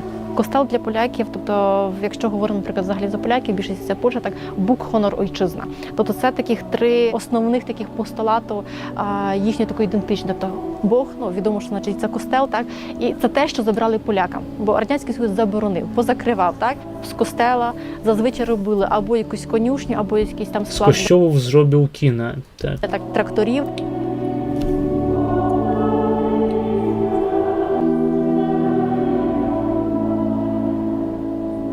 Коли тільки відроджувався католицизм, то релігія тут в Довбиші, то священники були з Польщі. Похвалony Ісус Христос, Ojcze. Чекаємо на księdza. Неможливо. Ну, насамрэч, на тэрыторыі самой Польшчы, ну, я маю на ўвазе Польскую Народную Рэспубліку, якая паўстала пасля Другой сусветнай, каталіцызм ніколі і не паміраў. І гэта зрабілася адным з чыннікаў, які прывёў да рэвалюцыі 80-х. Так, якщо Таму што часта людзі проста, выходзячы са службы, фармавалі нейкае падабенства мітынгу, які ніхто не навагаўся разганяць. Таму што, усе каталікі і ўсе палякі. Гэта не сітуацыя з беларусамі ці украінцамі, у якіх няма настолькі моцнай рэлігійнай прывязанасці, ну, як бы прывязанасці да рэлігіі і адно да аднога праз рэлігію. Так бы мовіць, гэта былі тыя ачагі, якія дазвалялі ствараць грамадзянскую супольнасць у рамках польскай нацыі. У беларусаў і украінцаў гэтыя магчымасці былі вельмі абмежаваныя. То бок, а дзе яшчэ? Якія яшчэ групы аб'яднання, групы па інтарэсах могуць валодаць такім, не ведаю, імунітэтам да уторгнення з боку дзяржавы, як не рэлігійныя інстытуты. Цяжка ўзгадаць. То бок, у нас, напрыклад, гэта часта былі усялякія студэнты, усялякія былыя камсамольцы, то бок усялякі крынж разрознены. А ў палякаў гэта былі ўсё каталікі, якія хадзілі ў касцёл, таму што ў касцёл можна было хадзіць. Як ksiądz, так? В Україні я служив в Одесі, потім був Київ, потім був Житомир. Вось, дарэчы, у яго ёсць лёгкі польскі акцент. Потім таке невеличке село, тут недалеко Довбиша, Кам'яний Брід називається. Так, Ну і з Кам'яного чуваць акцент. Броду я Вось гэта адзіны паляк сярод іх усіх. Вже в Польщу на 11 років і рік тому вернувся сюди. Тут раніше, ще за радянських часів, невеличка капличка була тут рядом з нами тепер. Натомість, як вже Радянський Союз перестав існувати, то почалася вже нормальна така праця і життя людей. Ну і понятно, що хочуть тут молитися, бо в більшості тут жителі Довбиша – це католики. Тоді ще 94-й рік. Я приїжджаю, а тут ні слова українською мовою, хоча проповіді часами священик, я пам'ятаю, говорив українською, але в більшості це було польське. Приїжджаєш в Україну, а то всі польською мовою моляться. А тепер теж такий був шок, бо тепер вже державною мовою церкви католицької в Україні є вже українська. То теж так бачу, що це змінилося і духовенство теж більш з України, ніж Арганізаваныя рэлігіі гэта база. Галоўная праблема паганцаў заключаецца ў тым, што яны згубілі або не стварылі сваёй арганізаванай рэлігіі.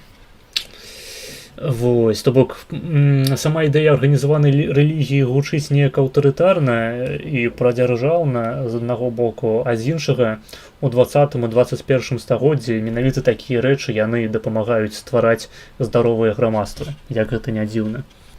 Польщі, тому розмовляємо вже більш українською, чим польською. Асабліва улічваючы, што насамрэч польскі каталіцызм гэта хрысціянства так на паўшышачкі. Як бы у велізарнай ступені гэта тыя ж самыя паганцы проста арганізаваныя.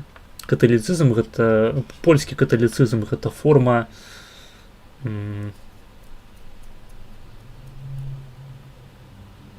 гэта форма арганізацыі паганскай рэлігіі, паганскай польскай рэлігіі, такой этнічнай, тое, што называецца ethnic religion.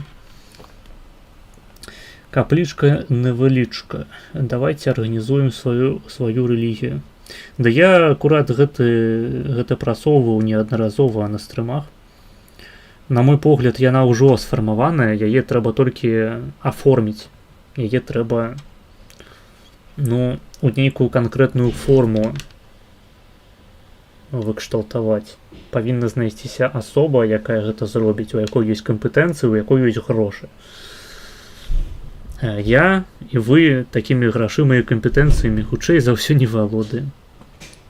А так было б добра, таму што ў беларусаў ёсць шмат традыцыяў, шмат пунктаў, на якіх усе беларусы сыходзяцца, там, скажам, не толькі рэлігійныя святы такія, як дзяды, там, каляды, купала, якія захаваліся да нашых дзён.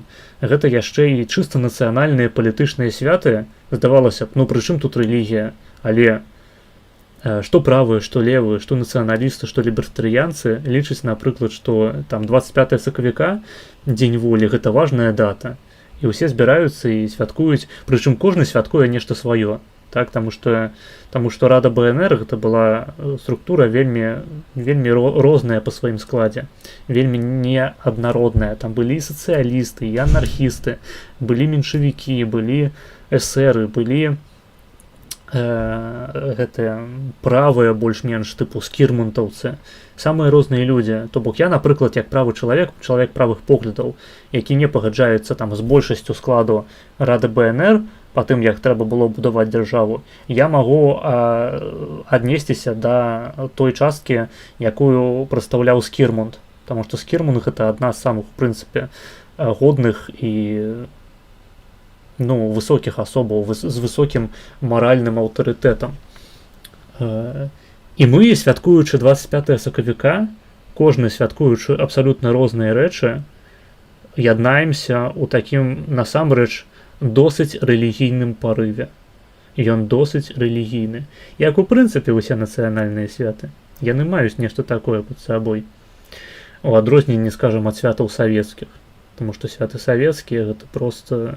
Гэта таксама, дарэчы, форма рэлігіі, але гэта форма рэлігіі, якая накіраваная на знішчэнне этнічных... на знішчэнне этнасаў, знішчэнне этнічных ідэнтычнасцяў. А калі мы кажам пра этнічныя рэлігіі, яны, наадварот, накіраваныя на ўзмацненне усіх нацыянальных пачуццяў. То бок гэта дзень волі, гэта з такіх вялікіх святоў. Там ёсць дзень незалежнасці, дзень адраджэння, то бок калі Беларусь рабілася незалежнай у 90-е гады. Гэта, для упоратых ёсць, скажем, дзень каранавання Міндаўга. Ёсць дзень беларускай вайсковай славы, вельмі папулярнае свята апошнім часам. То бок, хто не любіць вайсковую славу? Усе, любяць вайсковую славу. Калі мы маскалёў-то пиздзелі, хуительно просто. І ўсе беларусы святкуюць. Ну чым гэта не рэлігійнае свята? Палітыкай-то мы не займаемся, няма ў нас такой магчымасці палітычную волю сваю праявіць. А чым з'яўляецца тады такі сход людзей у замежжы, якія святкуюць падзеі, звязаныя з далёкімі іхнімі продкамі ў мінулым? Прычым яшчэ і моцна завязаным на вайсковую справу. Чым гэта з'яўляецца, калі не рэлігійным рытуалам? Падумайце, падумайце. Пакідаю вас з гэтымі думкамі. А потім свідомі, що приїжджаю в країну, де 5 років вже триває війна. Я пам'ятаю, десь в Польщу потім поїхав до людей, десь там говорив проповідь. Кажу, знаєте, я ніколи не думав, що я буду тут стояти в Польщі, там, де, і буду говорити, що приїжджаю з країни, де триває війна.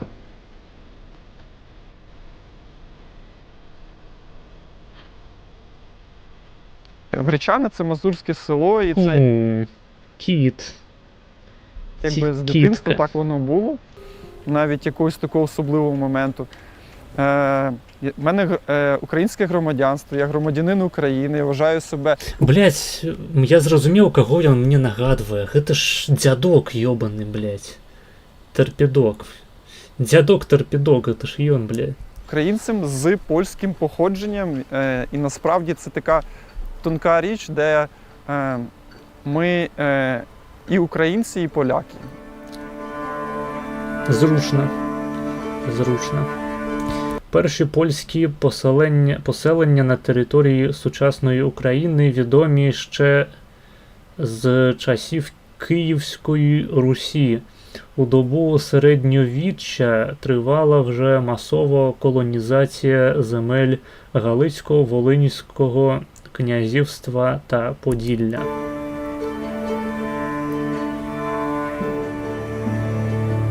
До речі, забавно, што украінцы вельмі часта акцэнтуюць сваю ўвагу на Галыцка-Валынскім княстве, пры тым, што яно існавала-то не тое, каб, яно, мабыць, там і доўга існавала, але скончылася-то яно досыць рана, а пазней увайшло проста ў склад Вялікага княства Літоўскага. Бо, зноў ж такі, я не разумею, чаму так мала украінскага дыскурсу прысвечана таму, што яны з'яўляліся часткай Вялікага княства Літоўскага. Я б зразумеў яшчэ, калі б будаваўся гэты наратыў на аснове казаччыны, таму што сапраўды там вольныя людзі, вайсковая нацыя, гэтак далей.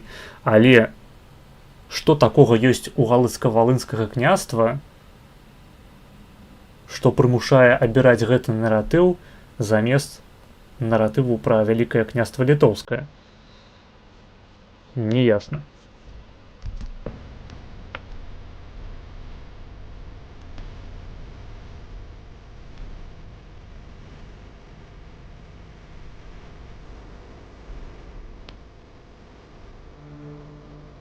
Сьогодні в Україні мешкає близько 150 тисяч нащадків етнічних поляків.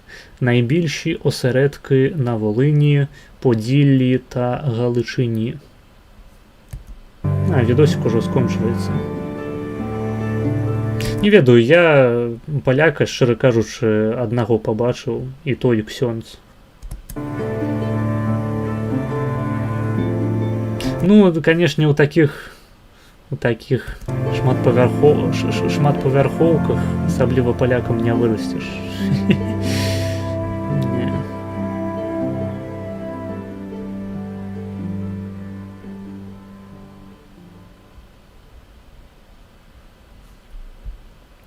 Паглядзелі.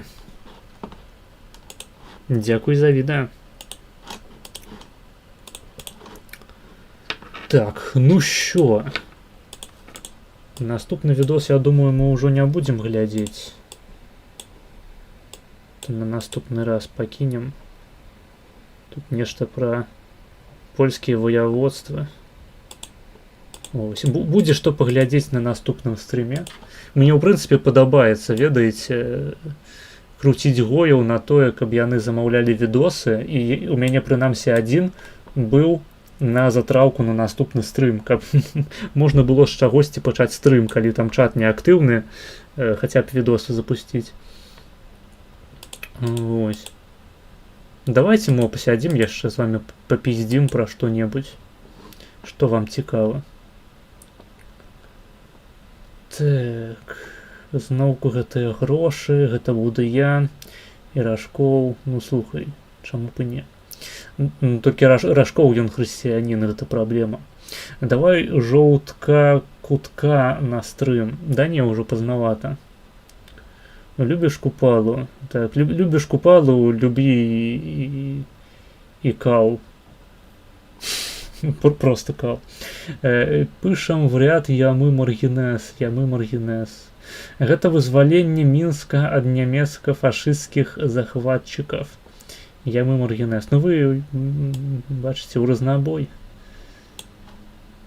У вас пакуль што больш 4 у шэраг не атрымоўвалася. Не. Вообще-то Галіцыя ў Польшчу ўвайшла, а не ў ВКЛ. Не, Галыцка-Валынскае княства ўвайшло ў склад ВКЛ пасля таго, як Альгерд яго прыяднаў. А пазней ужо, канешне, пасля уніі, ці нават раней, я не ведаю, ну пасля уніі дакладна гэта ўжо была частка Польшчы, канешне. Просто мы тут размаўляем пра дзесяцігоддзе ці нават стагоддзе існавання ў рамках ВКЛ.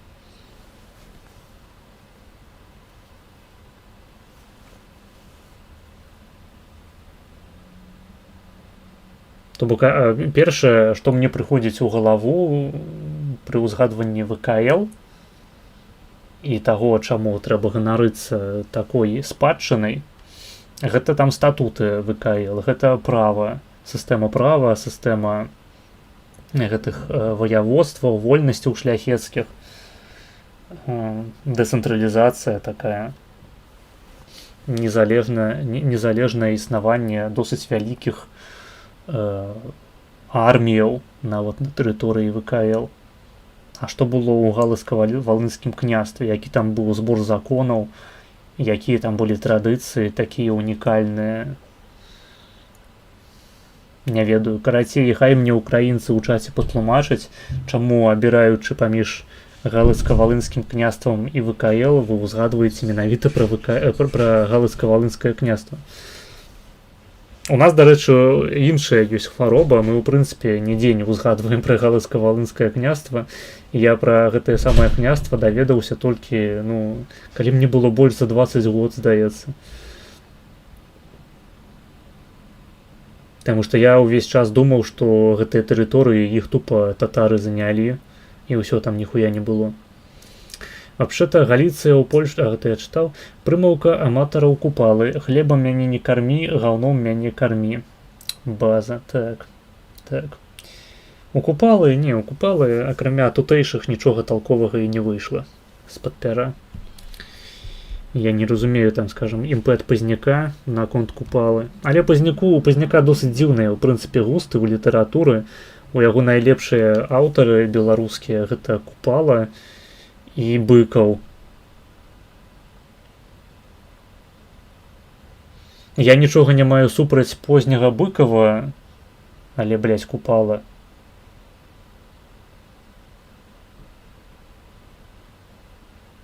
Савецкі Быкаў, які пісаў пра Вов і злых фашыстаў. Вот шкал просто прапагандысцкі. Просто это каліна. Просто реально жидкая подкалина, нахуй, якая выходит с задницы разом с кровью. Або Галыцка-Валынскае княства база, і там быў Даніла Галіцкі, які быў каранаваны, па-мойму, раней за Міндоўга. Дык а ў чым база, у чым базовасць? Патлумачце мне, калі ласка. Я сёння ўпершыню пачуў пра гэтае княства. Так. Фішкай гэтага княства была праграма імя Кастуся Каліноўскага. ГВ княства было не менш крутым за ВКЛ. А ў чым гэта праяўлялася? У свой час, а ўжо потым даўнгейднулася і пайшло па крузе і апынулася ў выніку ў Польшчы. Дык а ў чым была базавасць? У чым яна заключалася? Чым вам так падабаецца галыцка-валынскае княства? Базовасць у тым, што на Русі было толькі два каралі, Міндоўг ды Даніла Галіцкі. А ў чым базавасць быць каралём? Ну, сур'ёзна. Людзі каранаваліся, каб атрымаць падтрымку ад крыжакаў. У прынцыпе, ад,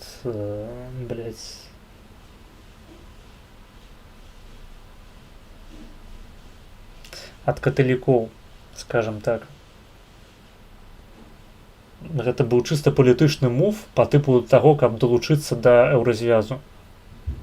Што ў гэтым такога ахуительнага?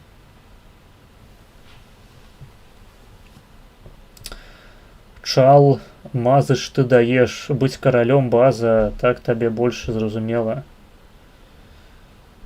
Уля, па-мойму, гэта тролінг тупасцю, як вы лічыце?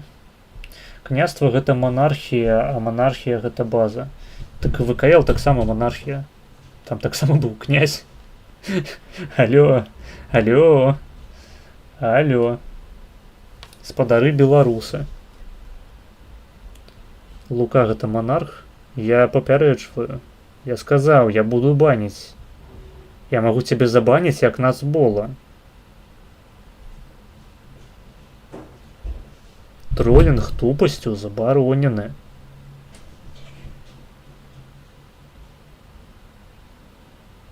Я не пагляджу, што ты донатор. Ты будзеш забанены. Ты паляціш у бан. Ты будзеш у бане. Ты будзеш сядзець і маўчаць, таму што ты будзеш знаходзіцца ў бане. Ты будзеш забанены. Ты будзеш плакаць горкімі слязьмі, але разбаню я цябе толькі за 10 еўрасаў.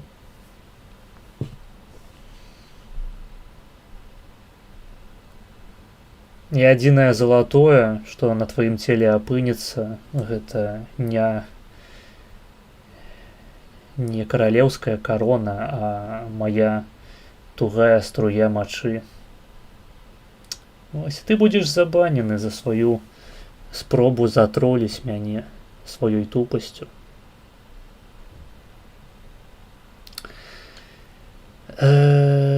Такс.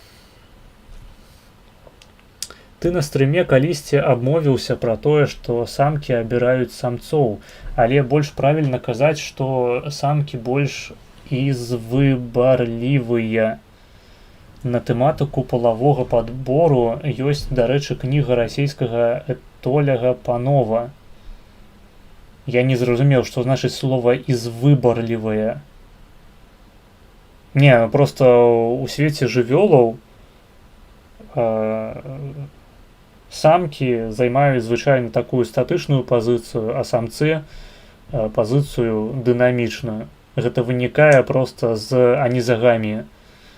На пэўным этапе эвалюцыі адбываецца падзел, такое размеркаванне функцыяў, што у нас жаночыя палавыя клеткі, гаметы, захоўваюць харчоўны такі матэрыял для развіцця эмбрыёну, і ён з'яўляецца статычным, гэтая клетка з'яўляецца статычнай.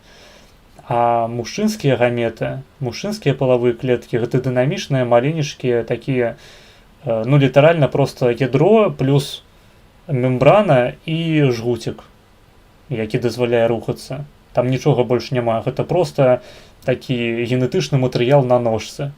Праз гэта яму вельмі лёгка перасоўвацца на пэўныя дыстанцыі. Пакуль жаночая гамета застаецца статычнай, застаецца на адным месцы.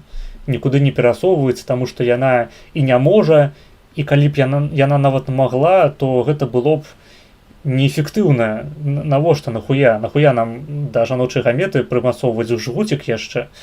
каб яна там лішнія пару сантыметраў прайшла, хутчэй міліметраў. Давайте мы просто зробім маленечкія хуткія мужчынскія гаметы. Вось это называется анізагамія, таму што гэта розныя палавыя клеткі, таму што далёка не ва ўсіх арганізмаў палавыя клеткі розныя. Часта гэта аднолькавыя клеткі са жгуцікамі, напрыклад, там у якіх-небудзь мухоў. Гэта так адбываецца, просто, дзве там клеткі са жгуцікамі, яны сутыкаюцца і адбываецца там зыгота. Такая клетка з двайным наборам хромасомаў. У жывёлы звычайна анізагамныя такія істоты. У іх адбываецца спецыялізацыя. Жаночыя клеткі захоўваюць харчовыя рэчывы, мужчынскія клеткі рухаюцца ў накірунку да жаночай гаметы. Вось. З гэтага далей вынікаюць розныя іншыя прыстасаванні, адаптацыі да таго, каб рэалізоўваць гэтыя розныя функцыі. Адной з гэтых адаптацый і з'яўляецца вось гэты самы палавы адбор. Ну, не тое, што палавы адбор, а той факт, што самка займаецца палавым адборам. Таму што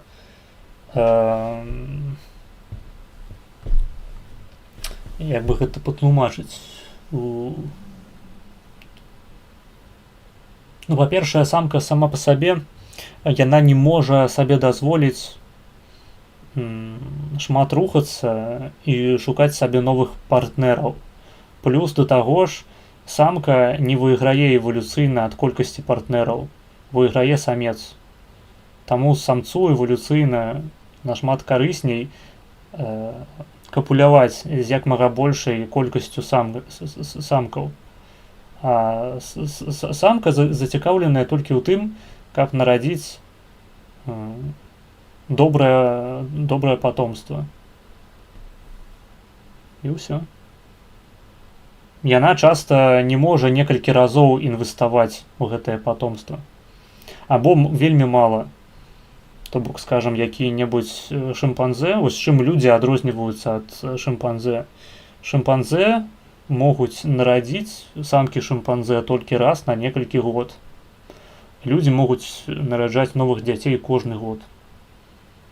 Але нават гэта вялікае абмежаванне. У самкі проста іншая стратэгія.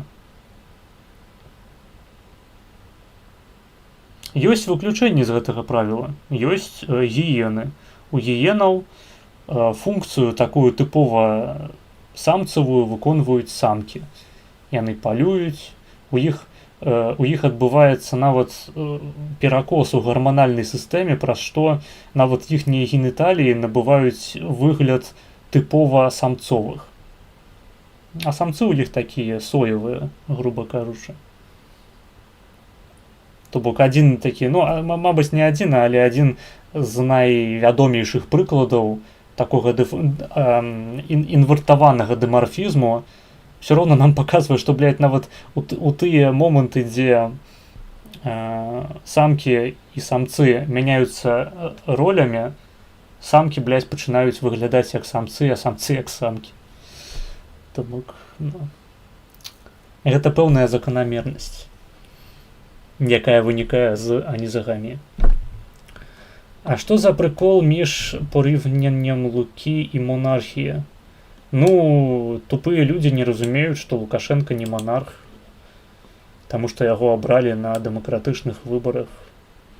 Вось. Пачынаюць мяне троліць гэтым, тыпу, ха-ха, Лукашенко монарх. Таму што ён дыктатар проста. Ну так, хуенно. У рускай бане тэст, у лазні, а не ў бані, база. Гэта праўда, што сярод мужчын часцей сустракаюцца беды з галавой, чым у жанчын? Не, у жанчын часцей. Самкі гіен гэта літаральна фембойчыкі. Ну, хутчэй самцы гіен гэта фембойчыкі. Ось. Але не, у жанчын часцей усялякія разлады, псіхічныя хваробы. У асноўным гэта дэпрэсія, гэта трывожныя разлады, гэта біпалярка, такія вось самыя распаўсюджаныя. Вядома, у мужчынаў хутчэй сустракаецца аўтызм, аўтыстычныя рысы, але нават пры гэтым жанчыны пераважаюць на гэтых шалях. Жанчыны псіхічна больш нестабільныя. На фінале ВОСП будзе бясплатны выступ мыслёвец. Рады за цябе. І за яго таксама. І за ВОСП я таксама вельмі усцешаны. Колькі мы там ужо стрымем? Я спадзяюся, што я адказаў на пытанне пра самак і самцоў. І што я не абасраўся. Я нагадваю, што я студэнт неўрабіялагічнага кірунку, я толькі ў гэтым годзе атрымаю сваю адукацыю першую бакалаўрыят. Таму, магчыма, у некаторых дэталях я памыляюся, але я гэта бачу так, і аргументаў у чаце супраць маёй пазіцыі не сустрэў. Таму што сапраўды самкі абіраюць самцоў. Там, дзе, ў прынцыпе, ёсць сэнс разважаць пра самак і самцоў, там што вядома, што далёка не кожны біялагічны від, далёка не пра кожны біялагічны від можна сказаць, што ён валодае такой функцыяй, як палавое размножанне. Так, гэта таксама розныя стратэгіі, якія маюць розныя фішкі, розныя дэбафы. Таму што палавое размножанне і бясполыя, яны заўсёды існуюць у розных папуляцыях. Проста відаў, якія размнажаюцца бясполым чынам, іх мала. Бо, карацей, там ёсць свае абмежаванні. Чаму быць бясполым хуёва? Сярод палавых жывёлаў і арганізмаў, у прынцыпе, ёсць такія віды, у якіх ёсць больш за 2 полы. Так. Мне адразу ў галаву нічога такога не прыходзіць. Ну, грыбы якія-небудзь, там усё ў іх вельмі спецыфічна. Я казаў менавіта пра жывёлу галоўным чынам.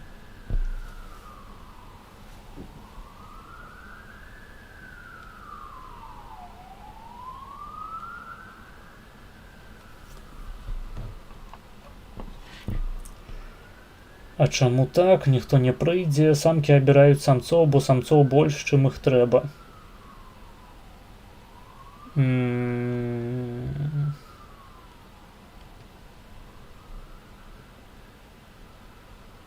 Ну, па сутнасці, так. Я меў на ўвазе, што самкі больш ізбірательныя. Тэма палавога адбору вельмі спрэчная. Раю пачытаць кнігу панова на гэтую тэму. Окей, я просто не разумею, у якім аспекце яна вельмі спрэчная. Я разумею, конечно, што, напрыклад, часамі ёсць такая тэндэнцыя, каб палавым адборам затыкаць усе прабелы у нашым разуменні натуральнага адбору. То бок, калі мы бачым нейкую рысу арганізму, якая не падвышае ягоную фітнес, як гэта на беларускую перакласці, адаптаванасць, карацей, не падвышае верагоднасць таго, што ён пакіне пладавітае патомства, мы схільныя да таго, каб лічыць, што гэта вынік палавога адбору. Ну, скажам, вось якая-небудзь яскравая акраска у рыбак, якая адначасова прываблівае самак, таму што яскравы акрас, ён сведчыць аб тым, што... Ну, там таксама ёсць розныя гіпотэзы, але, ну, груба кажучы, сведчыць аб тым, што арганізм валодае добрымі генамі, яму хапае рэсурсаў не толькі на тое, каб падтрымаць асноўныя патрэбы свайго арганізму, але таксама на тое, каб пакрысавацца. І гэта самак прываблівае. Але пры гэтым прываблівае гэта не толькі самак, гэта прываблівае драпежнікаў, якія яскравых самцоў бачаць лепей. Такім чынам адбываецца пэўны баланс паміж натуральным адборам драпежнікаў і палавым адборам самак. Ось. З'яўляецца пытаннем чыста навуковым, у якім выпадку канкрэтна мы маем дачыненне з палавым адборам, у якім выпадку мы маем дачыненне з натуральным адборам і у якім выпадку мы маем дачыненне з рандомам. Тое, што проста прыляцела у выніку плеатропнага эфекту гену. Таму што ёсць гены, якія ўплываюць адначасова на розныя характарыстыкі. І нават адзін ген можа адказваць за самыя розныя рэчы. Такім чынам, калі ён адказвае за нешта карыснае і некарыснае, то, так бы мовіць, карыснае можа пераважыць. Але гэтае некарыснае ўсё роўна застанецца і будзе цягнуцца далей. Гэта часта таксама адбываецца. То бок не любую рысу арганізму жывога можна інтэрпрэтаваць як адаптацыю. Адпаведна, мы не можам заўсёды там дакладна адрозніць адаптацыю ў выніку натуральнага адбора ад адаптацыю ў выніку палавога адбора. Ну, так, ну як бы гэта проста пытанне канкрэтных фармулёвак і канкрэтных эксперыментаў, якія могуць давесці тую ці іншую гіпотэзу. Проста палавой адбор гэта хутчэй кабінетная канцэпцыя 19 стагоддзя, калі было не шмат заалагічных звестак. Не ведаю, да гэтай пары пра палавы адбор распавядаецца ва ўсіх падручніках па эвалюцыі і ва ўсіх універсітэтах біялагічных на курсе па эвалюцыі. Вось я нядаўна здаў такі курс акурат. Пра палавы адбор было шмат. Не ведаю. Ну, ты там кніжку параіў канкрэтную. Мабыць, я звярнуў увагу, але з таго, што ты напісаў, я не магу зрабіць выснову наконт таго, канкрэтна якія прэтэнзіі ты маеш да канцэпцыі палавога адбору.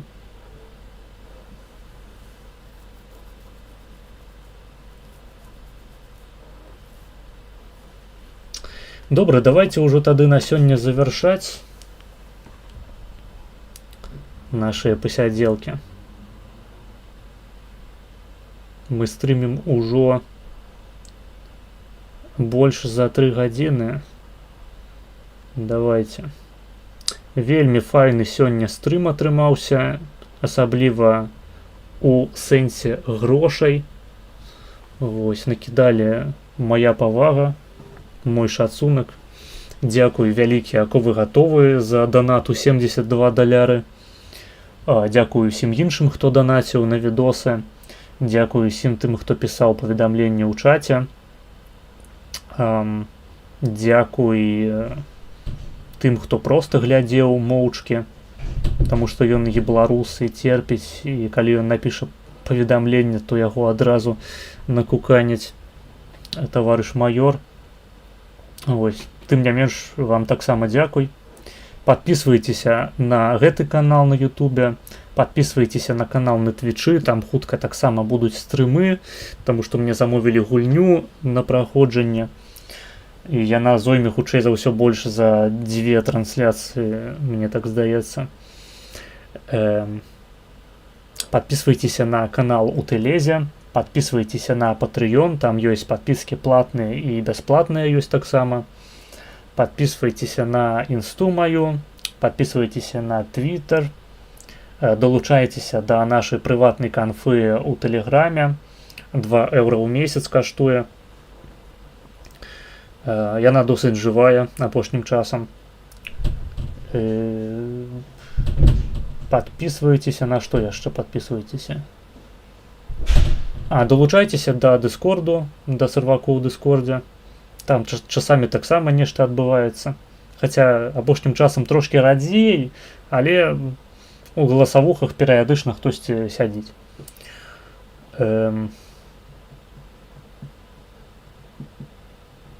Данатьце, замаўляйце відэа, падпісвайцеся на ўсё, падтрымлівайце фінансава, гэта вельмі матывуе працягваць творчасць сваю, таму што наколькі б мне ці любому іншаму творцы не падабалася стрыміць, не падабалася займацца такой формай сацыялізацыі і самарэалізацыі, самазацверджаннем у пэўным сэнсе, заўсёды рана ці позна прыходзіць у галаву думка наконт таго, што гэта ўсё нейкая бессэнсоўшчына. што ты не ўмееш стрыміць, у цябе няма аўдыторыі, на цябе ўсім похуй насамрэч, ты прыдумаў сабе нейкую ружовую мару аб тым, каб быць стрымерам, што гэтае хобі тупіковае, яно нікуды не вядзе, і дыскурсу ніякага ты не задаеш. І думак ніякіх цікавых ты не выказваеш. І контент гэты твой беларускі, ён будзе забыты, блядь, праз пару тыдняў, калі ты перастанеш піліць трансляцыі. Але потым прыходзіць там даляр, 2 даляры, дзесяткі даляраў, там, сотні. І ты разумееш, што камусьці гэта трэба настолькі, што ён гатовы за гэта плаціць. А гэта значыць, што ёсць сэнс заставацца на лініі і працягваць радаваць гэтых людзей сваёй прысутнасцю ў сеціве. Вось, таму на сябе падпісаны амаль усе беларускамоўныя людзі. Ідзі нахуй. Вось, усім дзякуй. Пабачымся з вамі ў наступны чацвер, хутчэй за ўсё.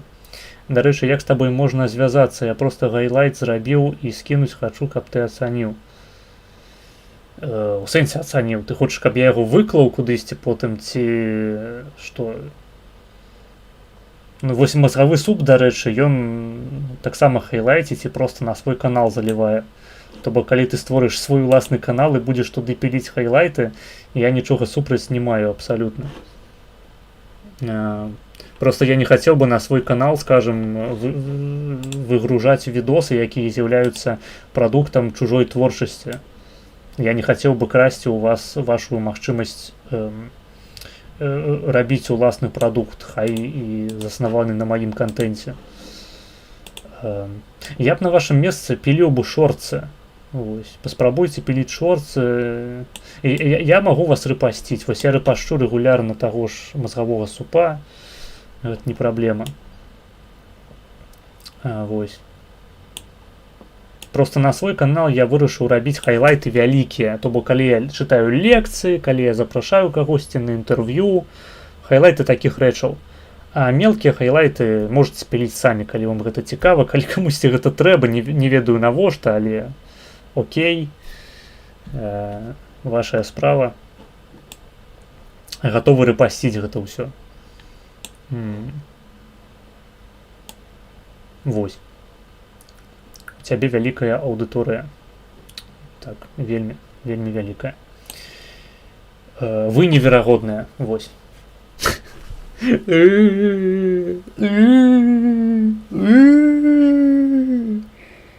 Вы уже победили. Все, давайте.